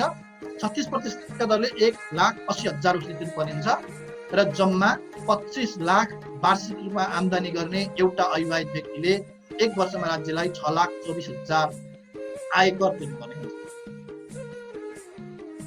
ल हेर्नुहोस् त, यो टेबलमा प्रश्न हुनुभयो कि भएन भनेर? भयो सर, भयो। ओके ल। अब दोस्रो, यदि विवाहित छ भने त्यो विवाहितले के गर्छ हेर्नु त, कति तिर्छ? 4,50,000 सम्म उसले 1% तिर्छ, 4500 हुन्छ, उसले राज्यलाई 4,500 कर तिर्छ। 4,50,000 देखि 5,50,000 सम्म उसको 1 लाख हुन्छ कर कट्टी हुने रकम, 10% तिर्छ, 10,000 हुन्छ, 14,500 तिर्छ। 5,50,000 देखि 7,50,000 सम्म 2 लाख हुन्छ, उसले 20% कर तिर्नुपर्छ यो थप 2 लाखको। त्यो 2 लाखको 20% 40,000 हुन्छ र जम्मा 7,50,000 सम्म आम्दानी हुँदा उसले 54,500 रुपियाँ उसले राज्यलाई कर तिर्छ। 7,50,000 देखि 20 लाखसम्म अतिरिक्त उसले कर कट्टी हुने रकम कति भयो? 12,50,000 भयो, जसको 30% उसले कर तिर्छ। त्यो 30% ले हिसाब गर्दा 3,75,000 हुन्छ र जम्मा 20 लाख उसको आम्दानी भयो भने उसले राज्यलाई बुझाउने कर चाहिँ 4,29,500 हुन्छ र थप 5 लाख, अब 25 लाखको हामी हिसाब गरिरहेका छौँ, थप 5 लाखको 36% ले तिर्नुपर्ने हुन्छ, 1,80,000 हुन्छ र जम्मा उसले 25 लाखको 6,09,500 तिर्छ। भनेपछि एउटा विवाहित र अविवाहित व्यक्तिले 25 लाख आम्दानी गर्दा कति फरक पर्दो रहेछ राज्यलाई तिर्ने कर? हेर्नुहोस् त, अविवाहितले भन्दा 14,500 रुपियाँ कम तिर्छ, अर्थात् अविवाहितले 14,500 बढी तिर्छ कर 25 लाख। यसरी यो दुईटा हामीले तुलनात्मक रूपमा हेर्यौँ। अगाडि बढौँ है सर? ओके, यहाँ एउटा यो सामाजिक सुरक्षा कर तिरिएको बिल छ। हेर्नुहोस् त, यो चौतारामा, यो चौतारा भनेको चाहिँ सिन्धुपाल्चोकको चौतारा हो है। मैले यो बिल चाहिँ उताबाट झिकाएको थिएँ। यो नेपाल ब्याङ्कमा बुझाएको छ। यो सामाजिक सुरक्षा कर तिरेको हो। ब्याङ्कको खाता नम्बर यहाँ उल्लेख गरिएको छ। यो कार्यालय विद्यालयको कोड नम्बर भयो। हामीले तिर्ने सामाजिक सुरक्षा कर भनेको जहिले पनि कोष तथा लेखा नियन्त्रण कार्यालय मार्फत जान्छ र हाम्रो त्यो राजस्व सङ्कलन गर्ने शीर्षक अर्थात् त्यो सामाजिक सुरक्षा कर जम्मा गर्ने खाता भनौँ न, त्यो खाता नम्बर यो, अनि दाखिला र भएको रकम 71,709 रुपियाँ रहेको छ। भनेपछि 71,709 रुपियाँ तिरियो भने यो त व्यक्ति व्यक्तिको छुट्टा छुट्टी गरेर हो नि त, होइन? त्यसैले गर्दा यो जम्मा कति रकमको चाहिँ यो सामाजिक सुरक्षा कर तिरिएको होला त? जम्मा कति रकम? 71,709 रुपियाँ चाहिँ सामाजिक सुरक्षा कर भुक्तान गरियो भने वास्तविक यो कुल आम्दानी चाहिँ कति थियो होला? 71 लाख। 71,70,900 है, किनकि 1% हिसाब गर्दा त्यति हुन्छ। सबै व्यक्तिको गर्दा त्यो विद्यालयमा भएको एउटा विद्यालयको हो, यो एउटा यहाँ तल पनि दिएको छ है, विद्यालय इन्द्रेश्वरी माध्यमिक विद्यालयको, मेरो यो पूर्व विद्यालय हो र यो विद्यालयको सबै स्टाफको आम्दानीबाट 71,709 रुपियाँ यसरी कर तिरिएको छ।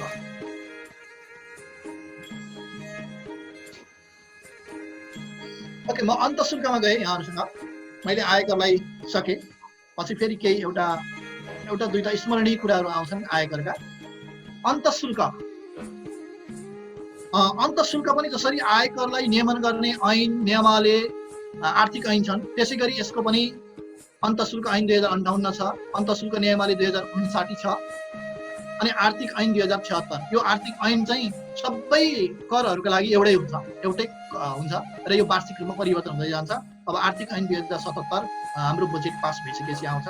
त्यसैले गर्दा त्यो आर्थिक ऐन परिवर्तन भएर आयो भने अघि मैले भनेको जस्तो जुन आयकरको सीमाहरू थियो नि, त्यो सीमा परिवर्तन हुन सक्ने सम्भावना पनि रहन्छ है। यो अन्तःशुल्क भनेको विशेष गरी देशभित्रै उत्पादन भएका वस्तुहरूमा लगाइने कर हो। यो उत्पादनमा लगाउने कर हो। र केही वस्तुहरू चाहिँ पैठारी गरेर ल्याएका वस्तुहरूमा पनि लगाउन सकिन्छ। त्यसैले यो विशेष गरी दुई प्रकारको, एउटा देशभित्रै उत्पादन भएका वस्तुमा लगाइने कर हो, अर्को पैठारी भई ल्याइएका वस्तुमा लगाइने कर। यसरी यो दुई प्रकारको करलाई अन्तःशुल्क कर भनेर भनिन्छ। यसरी यो कर लगाउँदा, अन्तःशुल्क लगाउँदा के को आधारमा लगाइन्छ त भन्दा कारखाना मूल्य भनेर भनिन्छ कि। कारखाना मूल्य भनेको के हो भने कुनै पनि प्रकारको कर वा अन्य कुनै रकम नजोडिएको रकम मूल्य, कुनै शुल्क वा कुनै कर नजोडिएको मूल्य। जस्तो कारखानाले वा उत्पादकले, उद्योगले, वस्तु निर्माताले त्यो वस्तुमा लगाएको कर पनि जोड्ला, विभिन्न प्रकारका शुल्कहरू पनि जोड्ला। यी सबै जोडिसकेपछि उसले मूल्य बनाएर तिर्छ, बेच्छ। तर अन्तःशुल्क कर लाग्ने भनेको चाहिँ कारखाना मूल्य जसमा कुनै पनि प्रकारको शुल्क जोडिएको पनि हुँदैन, कुनै कर पनि जोडिएको हुँदैन, त्यो मूल्यमा अन्तःशुल्क लाग्छ। त्यसलाई कारखाना मूल्य भनेर भनिन्छ। कारखाना मूल्यमा अन्तःशुल्क कर लाग्दछ। र जुन वस्तु पैठारी गरेर ल्याइएको वस्तु हुन्छ, त्यो वस्तु चाहिँ त्यो भन्सार महसुल भन्ने छुट्टै छ नि हाम्रो भन्सार शुल्क। त्यो भन्सार शुल्कका लागि जति मूल्य निर्धारण गरिएको हुन्छ त्यही मूल्य नै अन्तःशुल्कका लागि पनि हुन्छ। त्यो भन्सार शुल्कका आधारमा, भन्सार महसुल लगाइएको मूल्यका आधारमा अन्तःशुल्कको मूल्य पनि निर्धारण गरिएको छ। त्यसैले कुन मूल्यमा लगाइन्छ भन्ने हुन सक्छ कि। त्यसो कुन मूल्यमा चाहिँ अन्तःशुल्क लगाइन्छ भन्दा देशभित्र उत्पादन गरिएको वस्तुको कारखाना मूल्यमा लगाइन्छ। कारखाना मूल्य भनेको कुनै प्रकारको शुल्क र कुनै प्रकारको कर नजोडिएको मूल्य हो। यो पैठारी गरेर ल्याइएको वस्तुको चाहिँ जुन भन्सार महसुल तिर्नका लागि मूल्य निर्धारण गरिएको हुन्छ, त्यो भन्सार महसुल तिर्नका लागि उल्लेख गरिएको मूल्य नै अन्तःशुल्कका लागि पनि त्यही मूल्य हो। एउटै मूल्यमा भन्सार महसुल पनि लगाइन्छ, अन्तःशुल्क पनि लगाइन्छ। त्यो दुईटै जोडिन्छ अनि त्यसपछि बल्ल अब विदेशबाट ल्याएको व्यक्तिले त्यो सबै कुरा जोडेर अनि आफ्नो फेरि प्रफिट, नाफा पनि जोडेर अनि बल्ल नयाँ मूल्य निर्धारण गर्छ। त्यो अहिले हामी मूल्य अभिवृद्धि करमा पनि यसको बारेमा कसरी मूल्य निर्धारण हुन्छ भन्ने बारेमा पनि छलफल गर्छौँ। यो अन्तःशुल्क वृद्धि हुँदै जानु भनेको देशको अर्थतन्त्र मजबुत हुँदै जानु हो, दिगो बन्दै जानु। यो अन्तिममा एउटा मैले केही स्मरणीय बुदाहरू भनेर राखेको छु। त्यो स्मरणीय बुदामा यो कसरी अर्थतन्त्र मजबुत हुन्छ भन्ने बारेमा छलफल गर्नेछु यसको बारेमा। र नेपालको सन्दर्भमा चाहिँ यो मूल्य अभिवृद्धि कर र अन्तःशुल्क करलाई हामीले कसरी बुझ्नुपर्छ भने मूल्य अभिवृद्धि कर चाहिँ कुन कुन वस्तुमा मूल्य अभिवृद्धि कर छुट गरिएको छ भनेर छुट गरिएको वस्तुको लिस्ट छ नेपालले। त्यसरी मूल्य अभिवृद्धि कर छुट गरिएको वस्तुको लिस्ट बनाएको छ। अनि तर यो अन्तःशुल्क भनेको चाहिँ कुन कुन वस्तुमा अन्तःशुल्क लिने वस्तुको चाहिँ यसको लिस्ट छ। त्यसैले यो चाहिँ कुन कुन वस्तुमा लिइन्छ भनेर बुझ्नुपर्छ अन्तःशुल्क। मूल्य अभिवृद्धि कर चाहिँ कुन कुन वस्तुमा छुट छ भनेर बुझ्नुपर्छ। त्यसरी अनि यो विशेष गरी मदिराजन्य वस्तुहरूमा, रासायनिक पदार्थहरूमा, प्लास्टिक जन्य वस्तुहरूमा, अथवा विशेष गरी स्वास्थ्यमा प्रतिकूल असर पर्ने वस्तुहरूमा, वातावरणमा असर पुर्याउने वस्तुहरूमा यो अन्तःशुल्क कर लगाइने गरिएको छ नेपालको सन्दर्भमा है। म अगाडि बढे। मूल्य अभिवृद्धि कर यो सबैभन्दा नेपालमा सबैभन्दा बढी चर्चामा रहेको कर र अधिकांश व्यक्तिले तिर्ने कर त आयकर नै हो। यद्यपि राज्यमा आम्दानी सङ्कलन हुने दृष्टिकोणले महत्त्वपूर्ण रहेको यो मूल्य अभिवृद्धि कर, हामी यो मूल्य अभिवृद्धि अन्तर्गत यो अभिवृद्धि भनेको के हो भन्ने कुरा क्लियर नहुँदा कहिलेकाहीँ मूल्य अभिवृद्धिलाई हामी बुझ्दैनौँ। त्यसैले त्यो मूल्य अभिवृद्धिलाई म अहिले प्रस्ताउने प्रयास गर्नेछु। यसलाई पनि मूल्य अभिवृद्धि कर ऐन 2052, त्यसै गरी मूल्य अभिवृद्धि करको नियमावली 2053 र आर्थिक ऐन 2076 अनुसार यसलाई नियमन गरिएको छ। यो मूल्य अभिवृद्धि कर भनेको वस्तुको बिक्री गर्दा लाग्ने कर हो, त्यसैले यसलाई बिक्रीमा लगाइने कर पनि भनिन्छ। र नेपालको सन्दर्भमा यसलाई के पनि भनिन्छ भने यो बिक्री करको सुधारिएको रूप। यो मूल्य अभिवृद्धि कर नहुँदा चाहिँ बिक्री कर भन्ने थियो, त्यो बिक्री करलाई मूल्य अभिवृद्धि करले विस्थापन गरिदिएको छ। अहिले बिक्री कर भनेर लिँदैन, त्यसैले यो बिक्री करको सुधारिएको रूप हो भनेर भनिन्छ।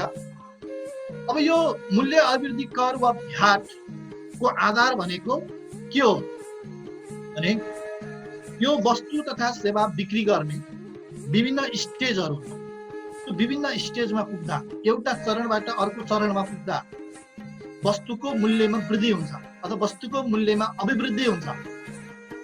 मानव उत्पादकले 1000 मा बेचेको वस्तु छ भने उत्पादकबाट थोक विक्रेता कहाँ पुग्दा उसले 1000 को वस्तुलाई 1100 बनाइदिन्छ के।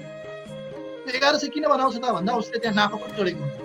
त्यो जुन 100 रुपैयाँ थपियो नि त्यसलाई चाहिँ थपिएको मूल्य भनेर भनिन्छ।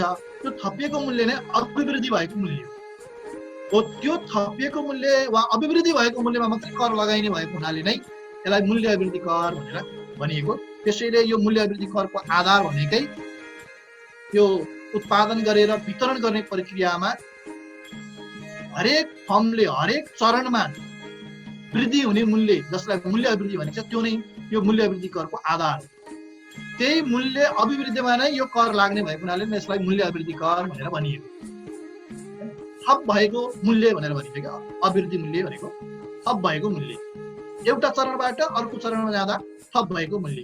अहिले पछि हामी एउटा टेबलबाट पनि यसलाई स्पष्ट हुन्छ।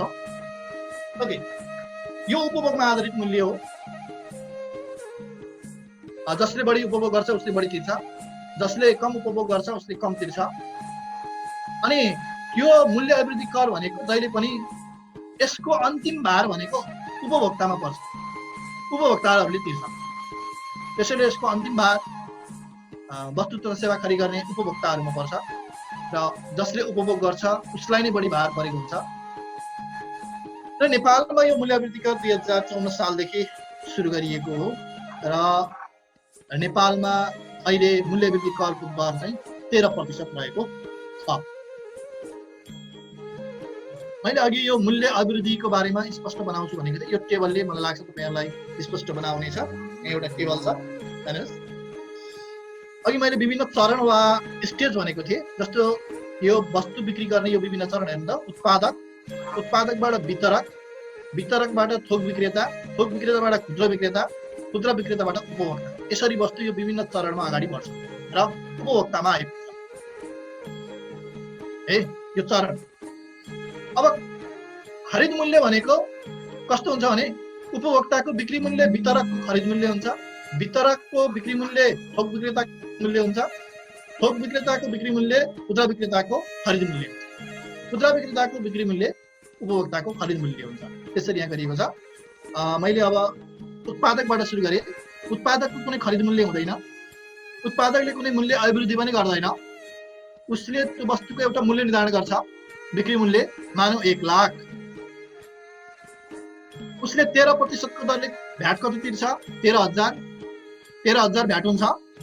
1 लाखमा 13,000 भ्याट जोडेर भ्याट सहितको मूल्य कति भयो? 1,13,000 भयो।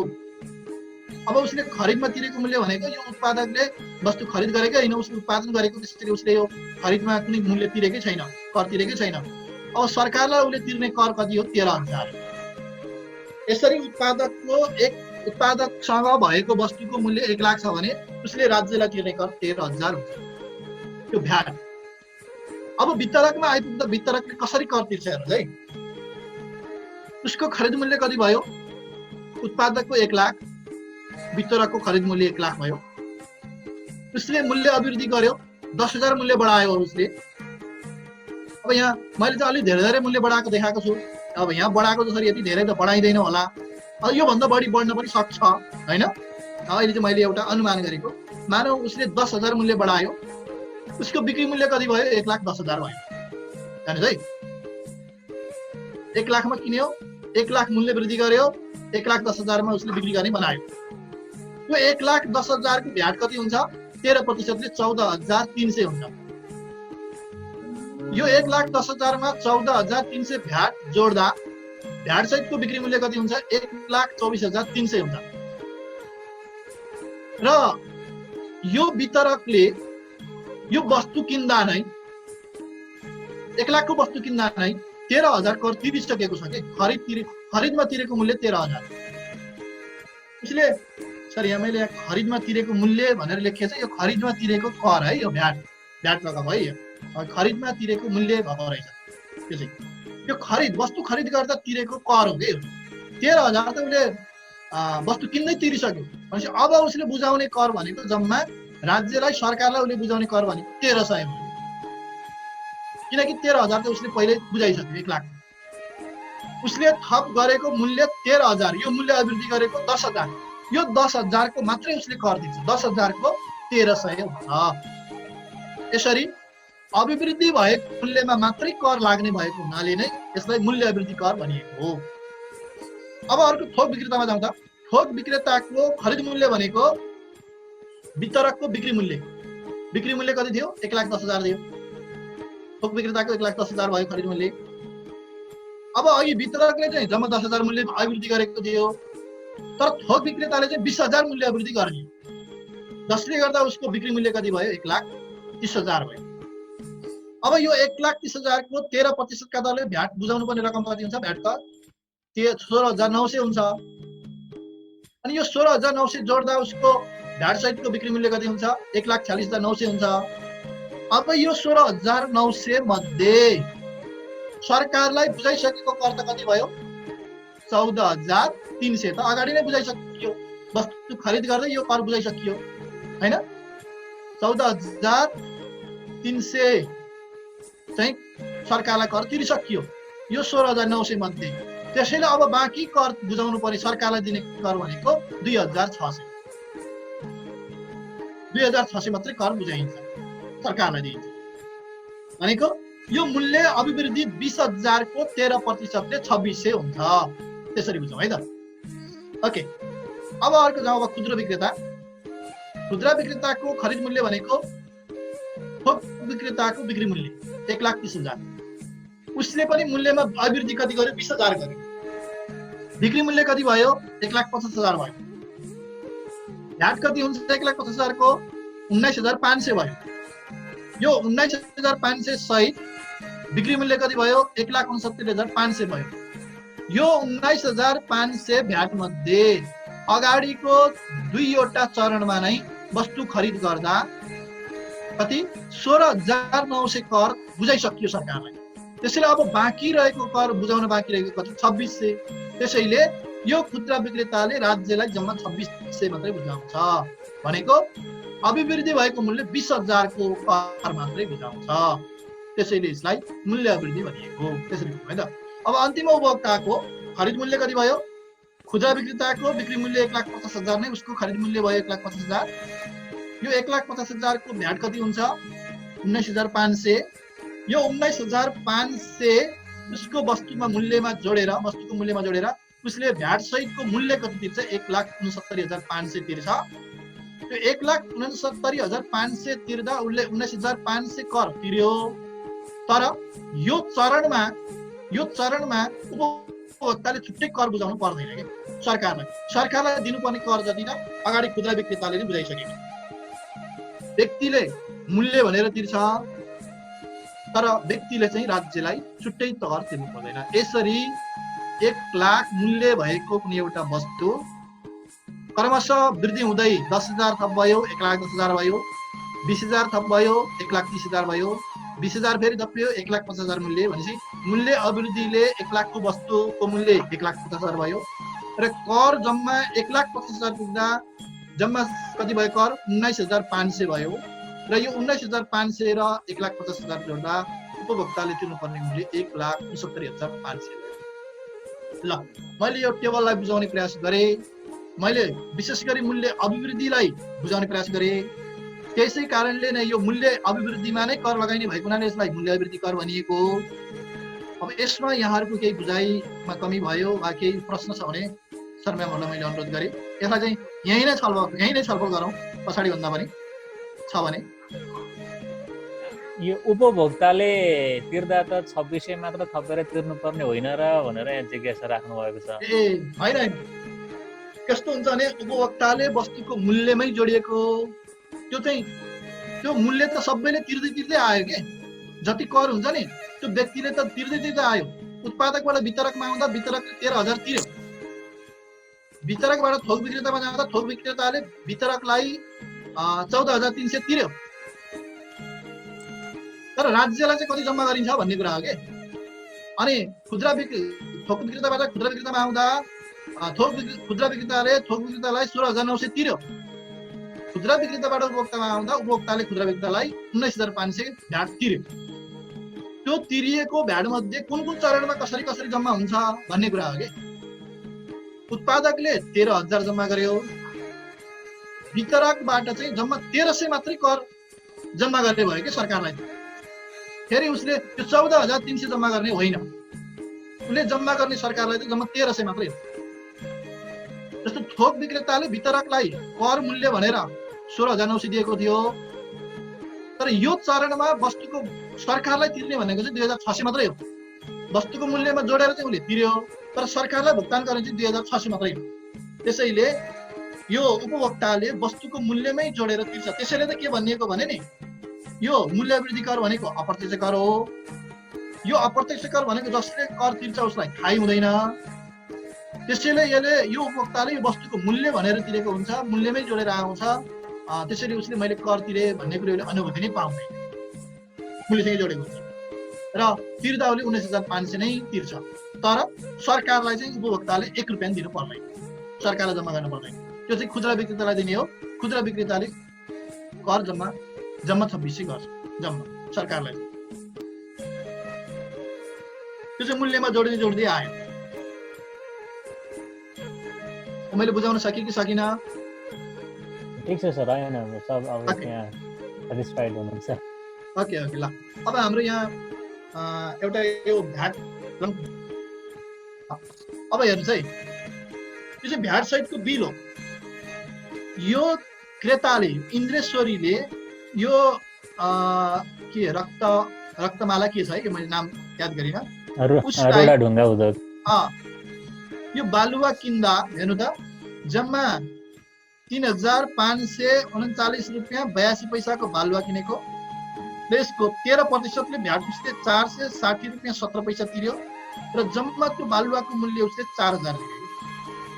अब यो इन्द्रेश्वरीले के बुझ्दैन भने मैले 3,539 रुपियाँ 82 रुपियाँको बालुवा किनेको र त्यसका लागि 460 रुपियाँ 17 पैसा चाहिँ कर तिरेको भने बुझ्दैन। जम्मा मैले हाम्रो बालुवा 1 ट्रक बालुवाको कति पर्दो रहेछ भन्दा 4,000 पर्दो रहेछ भनेर बुझ्छ कि उसले। अनि यो कर जम्मा गरिदिने चाहिँ कसले हो त भन्दा यो कर जम्मा गरिदिने कसले हो भने रक्तमाला रोडा ढुङ्गा उद्योगले चाहिँ जम्मा गरिदिने सरकारलाई। त्यसैले मैले अघि नै भनेको थिएँ नि त, त्यो कर तिरेको बिल चाहिँ कोसँग हुन्छ? रक्तमालासँग हुन्छ। उसले मैले कर तिरे पनि भन्छ, कर तिरेकोमा गर्व पनि गर्ला, तर वास्तवमा उसले कर तिरेको हुँदैन। कर त कसले तिरेको हुन्छ? इन्द्रेश्वरीले तिरेको, तर उसँग करको छुट्टै बिल हुँदैन। त्यसैले यो अप्रत्यक्ष करमा रहेको यो अत्यन्त लुकेर बसेको कुरा हो कि। र त्यसैले यो चाहिँ यसलाई अवगुण पनि भनिन्छ, किनभने उसले कर तिरेको अनुभूति नहुनाले उसलाई करको बारेमा कुनै शिक्षा हुँदैन, चेतना हुँदैन। मैले तिरेको करको सही सदुपयोग भयो कि भएन भनेर उसले बुझ्ने कुनै प्रयास नै गर्दैन। ओके अगाडि बढीमा समय कति भएछ? मैले यो त्यसो भए यसलाई मैले छलफल गरिनँ एकपल्ट सर र यहाँले हेर्नु होला। यो छलफल गर्नुपर्ने विषयवस्तु अर्को एउटा छ, त्यही भएर कर कस्तो हुनुपर्छ भनेर केही विशेषताहरू यहाँ उल्लेख गरिएको छ। मैले यसलाई छलफल नगरिकन अगाडि बढाएँ विरेशमती सर। हुन्छ सर, हुन्छ। यो सिद्धान्तमा आयो कि अलिकति यो करमा करका आधारभूत सिद्धान्तहरू छन्। यसलाई क्यानन्स अफ ट्याक्सेसन भनेर भनिन्छ। र यहाँ आदम स्मिथका र बास्टवेलका भनेर दुईवटा अर्थशास्त्रीका सिद्धान्तहरू छन्। कर कस्तो हुनुपर्छ भने समानता, यो चारवटा, यो बायाँपट्टिको चारवटा भनेको आदम स्मिथले प्रतिपादन गरेका करका सिद्धान्तहरू हुन्। यो दायाँपट्टिका 6वटा सिद्धान्तहरू भनेका बास्टवेलले प्रतिपादन गरेका सिद्धान्तहरू। यो सिद्धान्तले कर कस्तो हुनुपर्छ भन्ने बुझाउँछ र यसका केही मूलभूत कुराहरू अघि विशेषतामा पनि आउँथ्यो, त्यही भएर मैले विशेषतालाई मैले छलफल गराइन। समानताको सिद्धान्तले के बुझाउँछ भने कर सबैमा समान ढङ्गले लगाइनुपर्छ भन्ने बुझाउँछ। सबैलाई समान ढङ्गले कर, अर्थात् यसको अर्थ यो समानताको अर्थ मैले अघि नै भने यो समानताको अर्थ चाहिँ समता हो। वास्तवमा यसको मर्म चाहिँ समता हो। धनीले धेरै तिर्नुपर्छ, गरिबले थोरै तिर्नुपर्छ भने त्यो कर त्यस्तो हुनुपर्छ भने, अर्थात् समतामा आधारित हुन्छ। दोस्रो निश्चितताको सिद्धान्त भनेको कर कस्तो हुनु पर्यो भने कति तिर्ने, कसरी तिर्ने, कहाँ तिर्ने भन्ने बारेमा चाहिँ पूर्ण रूपमा निश्चित भयो भने कर तिर्नेलाई पनि सजिलो हुन्छ, अनि राज्यलाई पनि कति कर जम्मा हुन्छ भन्ने चाहिँ निश्चित भइदियो भने चाहिँ त्यो राज्यलाई पनि बजेट बनाउनका लागि अथवा आगामी आर्थिक वर्षमा हुने आम्दानीको अनुमान गर्नका लागि सजिलो हुन्छ भनेर भनिन्छ। त्यसैले यो निश्चितताको सिद्धान्त करमा हुनुपर्छ भनेर आदम स्मिथले भनेका छन्। अर्को यो सुविधाको सिद्धान्त। यो सुविधाको सिद्धान्त भनेको कर सङ्कलनसँग जोडिएको कुरा। कर सङ्कलन गर्न यस्तो नहोस् कि जस्तो मानव हामीलाई यो दुईटै कुरा मैले जोडेँ है त, सुविधाको सिद्धान्त र मितव्ययिताको सिद्धान्त। यो कर सङ्कलन गर्ने क्रममा मानव हामी राज्यलाई 2000 कर तिर्नु छ भने एक दिन समय नै बर्बाद गरेर हामीले कर बुझाउन जानु पर्यो भने त्यो सुविधा भएन नि त। त्यसैले कर सङ्कलन गर्ने प्रक्रिया यस्तो हुनुपर्छ जसका लागि कुनै समयको बर्बादै नहोस् कि सजिलैसँग कर सङ्कलन गर्न सकियोस्, सजिलैसँग कर तिर्न सकियोस् र प्रत्येक नागरिकले त्यो करको बारेमा बुझ्न सकोस् कि। जस्तो अहिले त हाम्रो भ्याट भनेको छ, भ्याटका बारेमा नागरिकले बुझेकै छैन। अन्तशुल्क भनेको छ, नागरिकले अन्तशुल्कका बारेमा बुझेकै छैन। नबुझ्नुको अर्थ के हो भने कर सुविधामा आधारित भयो, सुविधाको सिद्धान्तलाई अवलम्बन गरेको। त्यसैले कर कसरी, कहाँ, किन लगाइन्छ भन्ने बारेमा अथवा कर शिक्षा सबै नागरिकलाई हुनुपर्छ भन्ने चाहिँ सुविधाको सिद्धान्त। यो मितव्ययिताको सिद्धान्त भनेको चाहिँ कर सङ्कलन गर्दा सङ्कलन खर्च चाहिँ बढी हुँदैन भने। मानव 1000 कर सङ्कलन गर्दा 2000 चाहिँ खर्च लाग्यो भने के अर्थ रह्यो? त्यसले त राज्यको आम्दानी भएन, खर्च बढाइदियो।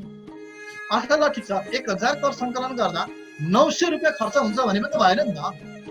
1000 कर सङ्कलन हुँदा 5 रुपियाँ खर्च होस्, 5 रुपियाँ खर्च गरेका कारणले गर्दा 1000 राज्यको कर सङ्कलन होस्, अनि बल्ल त्यो करको अर्थ भयो र राज्यको आम्दानी भयो। त्यसैले कर सङ्कलनमा मितव्ययिता हुनुपर्छ, बढी खर्च हुँदैन भनेको।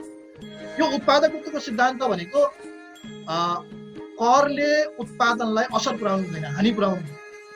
करको कारणले गर्दा उत्पादनमा ह्रास हुनु हुँदैन, उद्योग धन्दाहरू निरुत्साहित हुनु हुँदैन भन्न खोजेको है। यो सरलताको सिद्धान्त। सरलता भनेको यो करको हरेक विधि प्रणालीहरू चाहिँ कस्तो हुनु पर्यो भने सरल ढङ्गले आएको हुनु पर्यो। हरेक सामान्य व्यक्तिलाई पनि बुझाउन सकिने र सामान्य व्यक्तिले पनि बुझ्न सक्ने त्यस्तो सरल प्रकृतिको हुनुपर्छ। जस्तो अघिको हाम्रो भ्याटको बुझ्ने बुझाउने कुरा धेरै गाह्रो छ कि वास्तवमा। भ्याटको त्यो सरलताको सिद्धान्तमा आधारित छैन। लचकताको सिद्धान्त अघि हामी प्रत्यक्ष कर अप्रत्यक्ष कर दुवैमा हामीले छलफल गर्यौँ।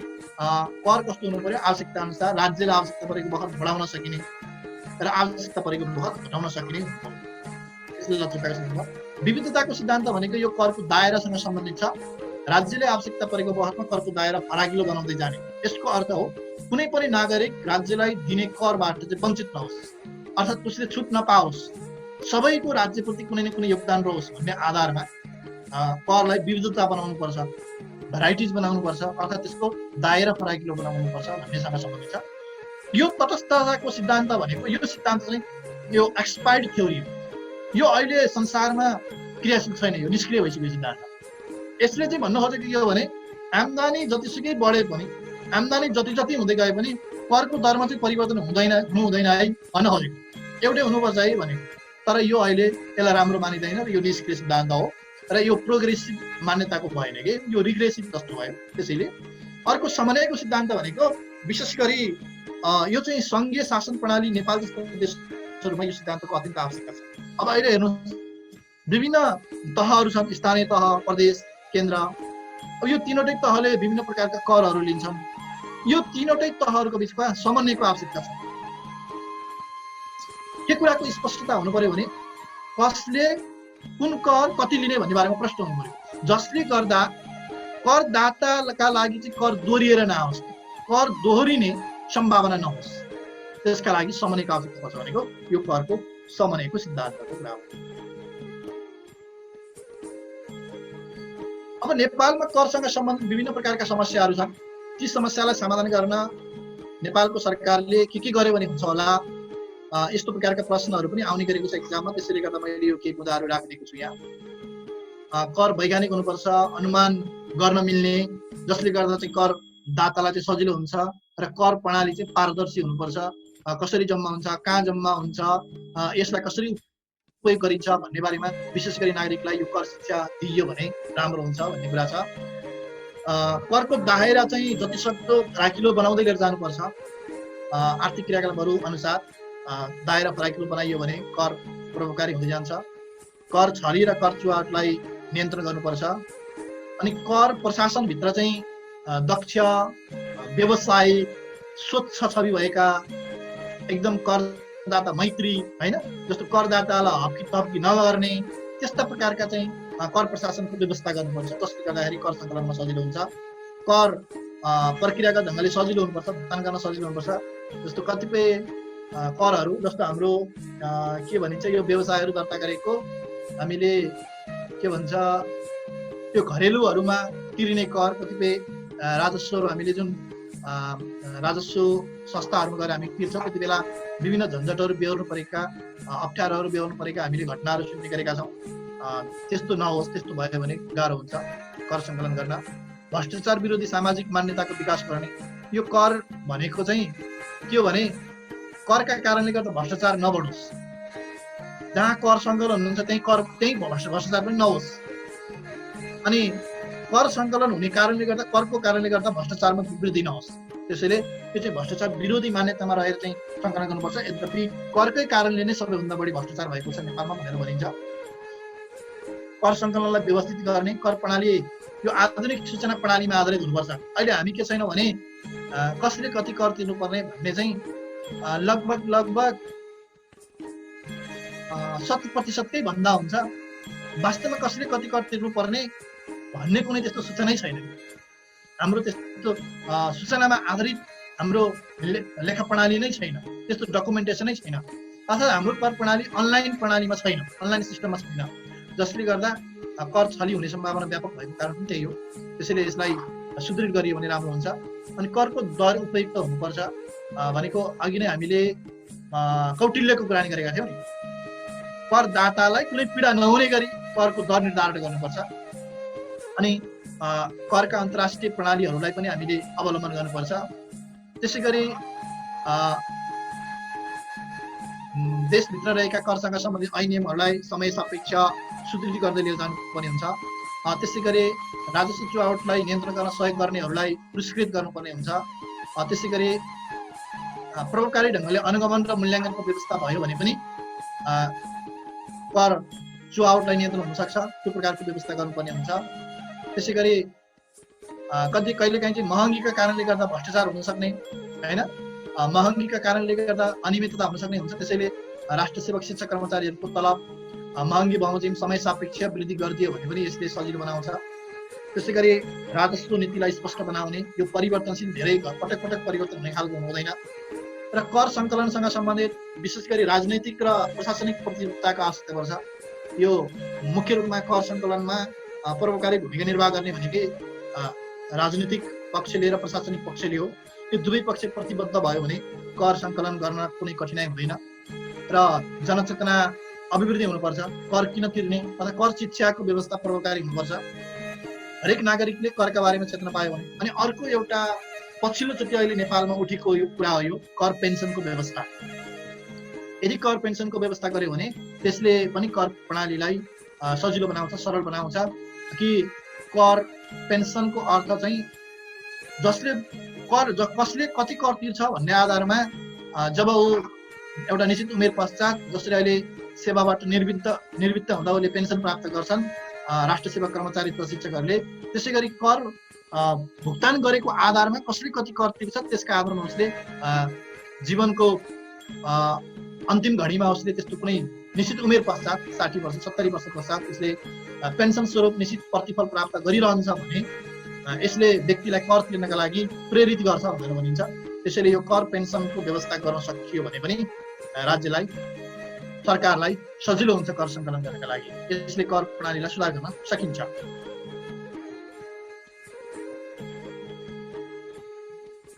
अब अहिले यो एक प्रकारको स्थानीय करले कस्तो कस्तो कर उठाउने भनेर निकै छलफल पनि हुन्छ। यो स्थानीय सरकार सञ्चालन ऐन 2074 को परिच्छेद 3 दफा 11 उपदफा 2 ख घमा स्थानीय कर सेवा शुल्क र दस्तुर सम्बन्धी के कर उठाउन पाउने स्थानीय तहले भनेर यहाँ केही उल्लेख गरेको छ। स्थानीय तहले सम्पत्ति कर, घरमाल कर, घर जग्गा रजिस्ट्रेसन शुल्क, सवारी साधन कर, सेवा शुल्क दस्तुर, त्यसै गरी पर्यटन शुल्क, विज्ञापन कर, व्यवसाय कर, यो त्यो उसमै स्थानीय सरकार सञ्चालन ऐनमा उल्लेख गरिएका यी करहरू हुन्। तिनै कुरालाई मैले यहाँ उल्लेख गरेको यहाँलाई जानकारी हुन्छ भनेर। यस्ता करहरू स्थानीय सरकारले उठाउन पाउँछ। अब कहिलेकाहीँ कस्ता प्रश्न पनि आएको छ भने स्थानीय सरकारले उठाउन पाउने करहरू र उठाउन नपाउने करहरूको उदाहरण दिनुहोस् भन्ने खालको प्रश्न आएको छ। त्यसैले यो कर चाहिँ उठाउन पाउने कर भयो। अब अझै यहाँ रहेछ स्थानीय सरकारले उठाउन पाउने करहरू जडीबुटीहरूमा, कवाडी सामानहरूमा, जीवजन्तुहरू बिक्री गर्दा पनि कर। त्यसैले कतिपय स्थानीय तहहरूले पशुहरूमा, बाख्राहरूमा, कुखुराहरूमा पनि कर लगायो भनेर निकै चर्चा परिचर्चा भएको थियो नि त। यसैमा टेकेर नै उनीहरूले कर लगाएका थिए। यो चाहिँ स्थानीय तहले उठाउन पाउने कर भयो। भने उठाउन नपाउने कर के हो त भन्दा सरकारले आय कर, नाफा कर, भन्सार कर, मूल्यवृद्धि कर, अन्तःशुल्क कर, यस्ता करहरू चाहिँ स्थानीय तहले उठाउन पाउँदैन। यो उठाउन नपाउने करका बारेमा पनि स्पष्ट हुनुपर्छ है। ल म एकदमै स्मरणीय कुरामा आए। अब अन्तिम योभन्दा अगाडि केही प्रश्नहरू छ कि एकपटक बिपी सर बुझौँ त, नभए हामी अन्तिम अरू खासै छैन सर। त्यहाँ एउटा यो भ्याट केमा हो लाग्ने, खास सबै प्रोडक्टमा हो कि प्रोडक्टको त्यहाँ त्यो पनि वर्गीकरण छ भ्याटको भनेर एउटा क्वेसन राख्नु भएको छ। होइन त्यो भ्याट चाहिँ मैले अघि भनेको थिएँ नि, भ्याट कुन कुन वस्तुमा छुट छ भनेर छुट गरिएको छ, बाँकी त्यो छुट गरिएका वस्तुहरू बाहेक अरू सबैमा भ्याट लाग्छ। अहिले मैले त्यो छुट गरिएका वस्तुहरूको लिस्ट मसँग रहेन। अनि अन्तःशुल्क भनेको चाहिँ कुन कुन वस्तुमा अन्तःशुल्क लाग्ने भनेर त्यसको चाहिँ अन्तःशुल्क कर लाग्ने लिस्ट छ। त्यसैले केही वस्तुमा भ्याट चाहिँ छुट भएको वस्तुको लिस्ट चाहिँ व्यवस्था गरिएको हुन्छ। त्यो आर्थिक ऐन 2076 मा पाइन्छ। ओके, अब यो स्मरणीय कुरा अघि मैले अन्तःशुल्क कर र आय कर चाहिँ वृद्धि हुँदै गयो भने त्यसले राज्यलाई अर्थतन्त्र बलियो हुन्छ भनेको थिएँ नि। यो आयकर बढ्नु भनेको व्यक्तिको आम्दानी बढ्दै गएको अवस्था हो। व्यक्तिको आम्दानी जति धेरै बढ्यो त्यति नै राज्य मजबुत हुन्छ। अर्को अन्तःशुल्क कर बढ्नु भनेको के हो भने देशभित्र उत्पादन बढ्यो है भनेको। जब देशभित्र उत्पादन बढ्छ त्यस देशमा रोजगारी वृद्धि गरेको हुन्छ। जब देशमा रोजगारी वृद्धि गरेको हुन्छ त्यसले देशको समग्र आर्थिक विकासमा टेवा। त्यसैले आय कर र अन्तःशुल्कले देशको अर्थतन्त्र राम्रो बलियो मजबुत हुँदै गएको कुरा हुन्छ। यो करको दर कस्तो हुन्छ भने करको दर घट्नु चाहिँ राम्रो हुन्छ। करको दर कहिले पनि बढ्नु राम्रो होइन। दर घट्नु सकारात्मक हुन्छ, तर करको दायरा फराकिलो हुन्छ चाहिँ सकारात्मक है। दर घटेको राम्रो, दायरा फराकिलो भएको राम्रो। यो नेपालको कुल राजस्वमा सबैभन्दा बढी कर चाहिँ मूल्य अभिवृद्धि करको योगदान रहेको छ। त्यसैले मैले अघि नै भनेको थिएँ यहाँलाई। त्यसैले यो सबैभन्दा बढी महत्त्वको रहेको छ। दोस्रोमा भन्सार करको योगदान रहेको छ र तेस्रोमा आय करको योगदान रहेको छ। नेपालमा जति राजस्व सङ्कलन भएको छ त्यसमध्ये मूल रूपमा योगदान पुर्याएका 3वटा कर। यो मूल्य अभिवृद्धि करलाई वस्तु तथा सेवा कर पनि भनेर पनि बुझ्न सकिन्छ। यसको अर्को अर्थ भनौँ न, अर्को शब्दमा नेपालमा अघि मैले मूल्य अभिवृद्धि करले बिक्री गर्न विस्थापन गरेको छ भनेर भनेको थिएँ। यो मूल्य अभिवृद्धि करले मनोरञ्जन कर, होटल कर, ठेक्का कर, हवाई उडान कर, बिक्री कर जस्ता करहरूलाई विस्थापन गरिदियो। मूल्य अभिवृद्धि कर सुरुवात गर्नुभन्दा अगाडि यी विभिन्न करहरू थिए। जब मूल्य अभिवृद्धि कर सुरु भयो यी करहरू विस्थापित भए। र नेपालमा लिँदै आएको सामाजिक सुरक्षा कर भनेको यो पारिश्रमिकमा आधारित कर हो। यो आय करको एउटा महत्त्वपूर्ण उदाहरण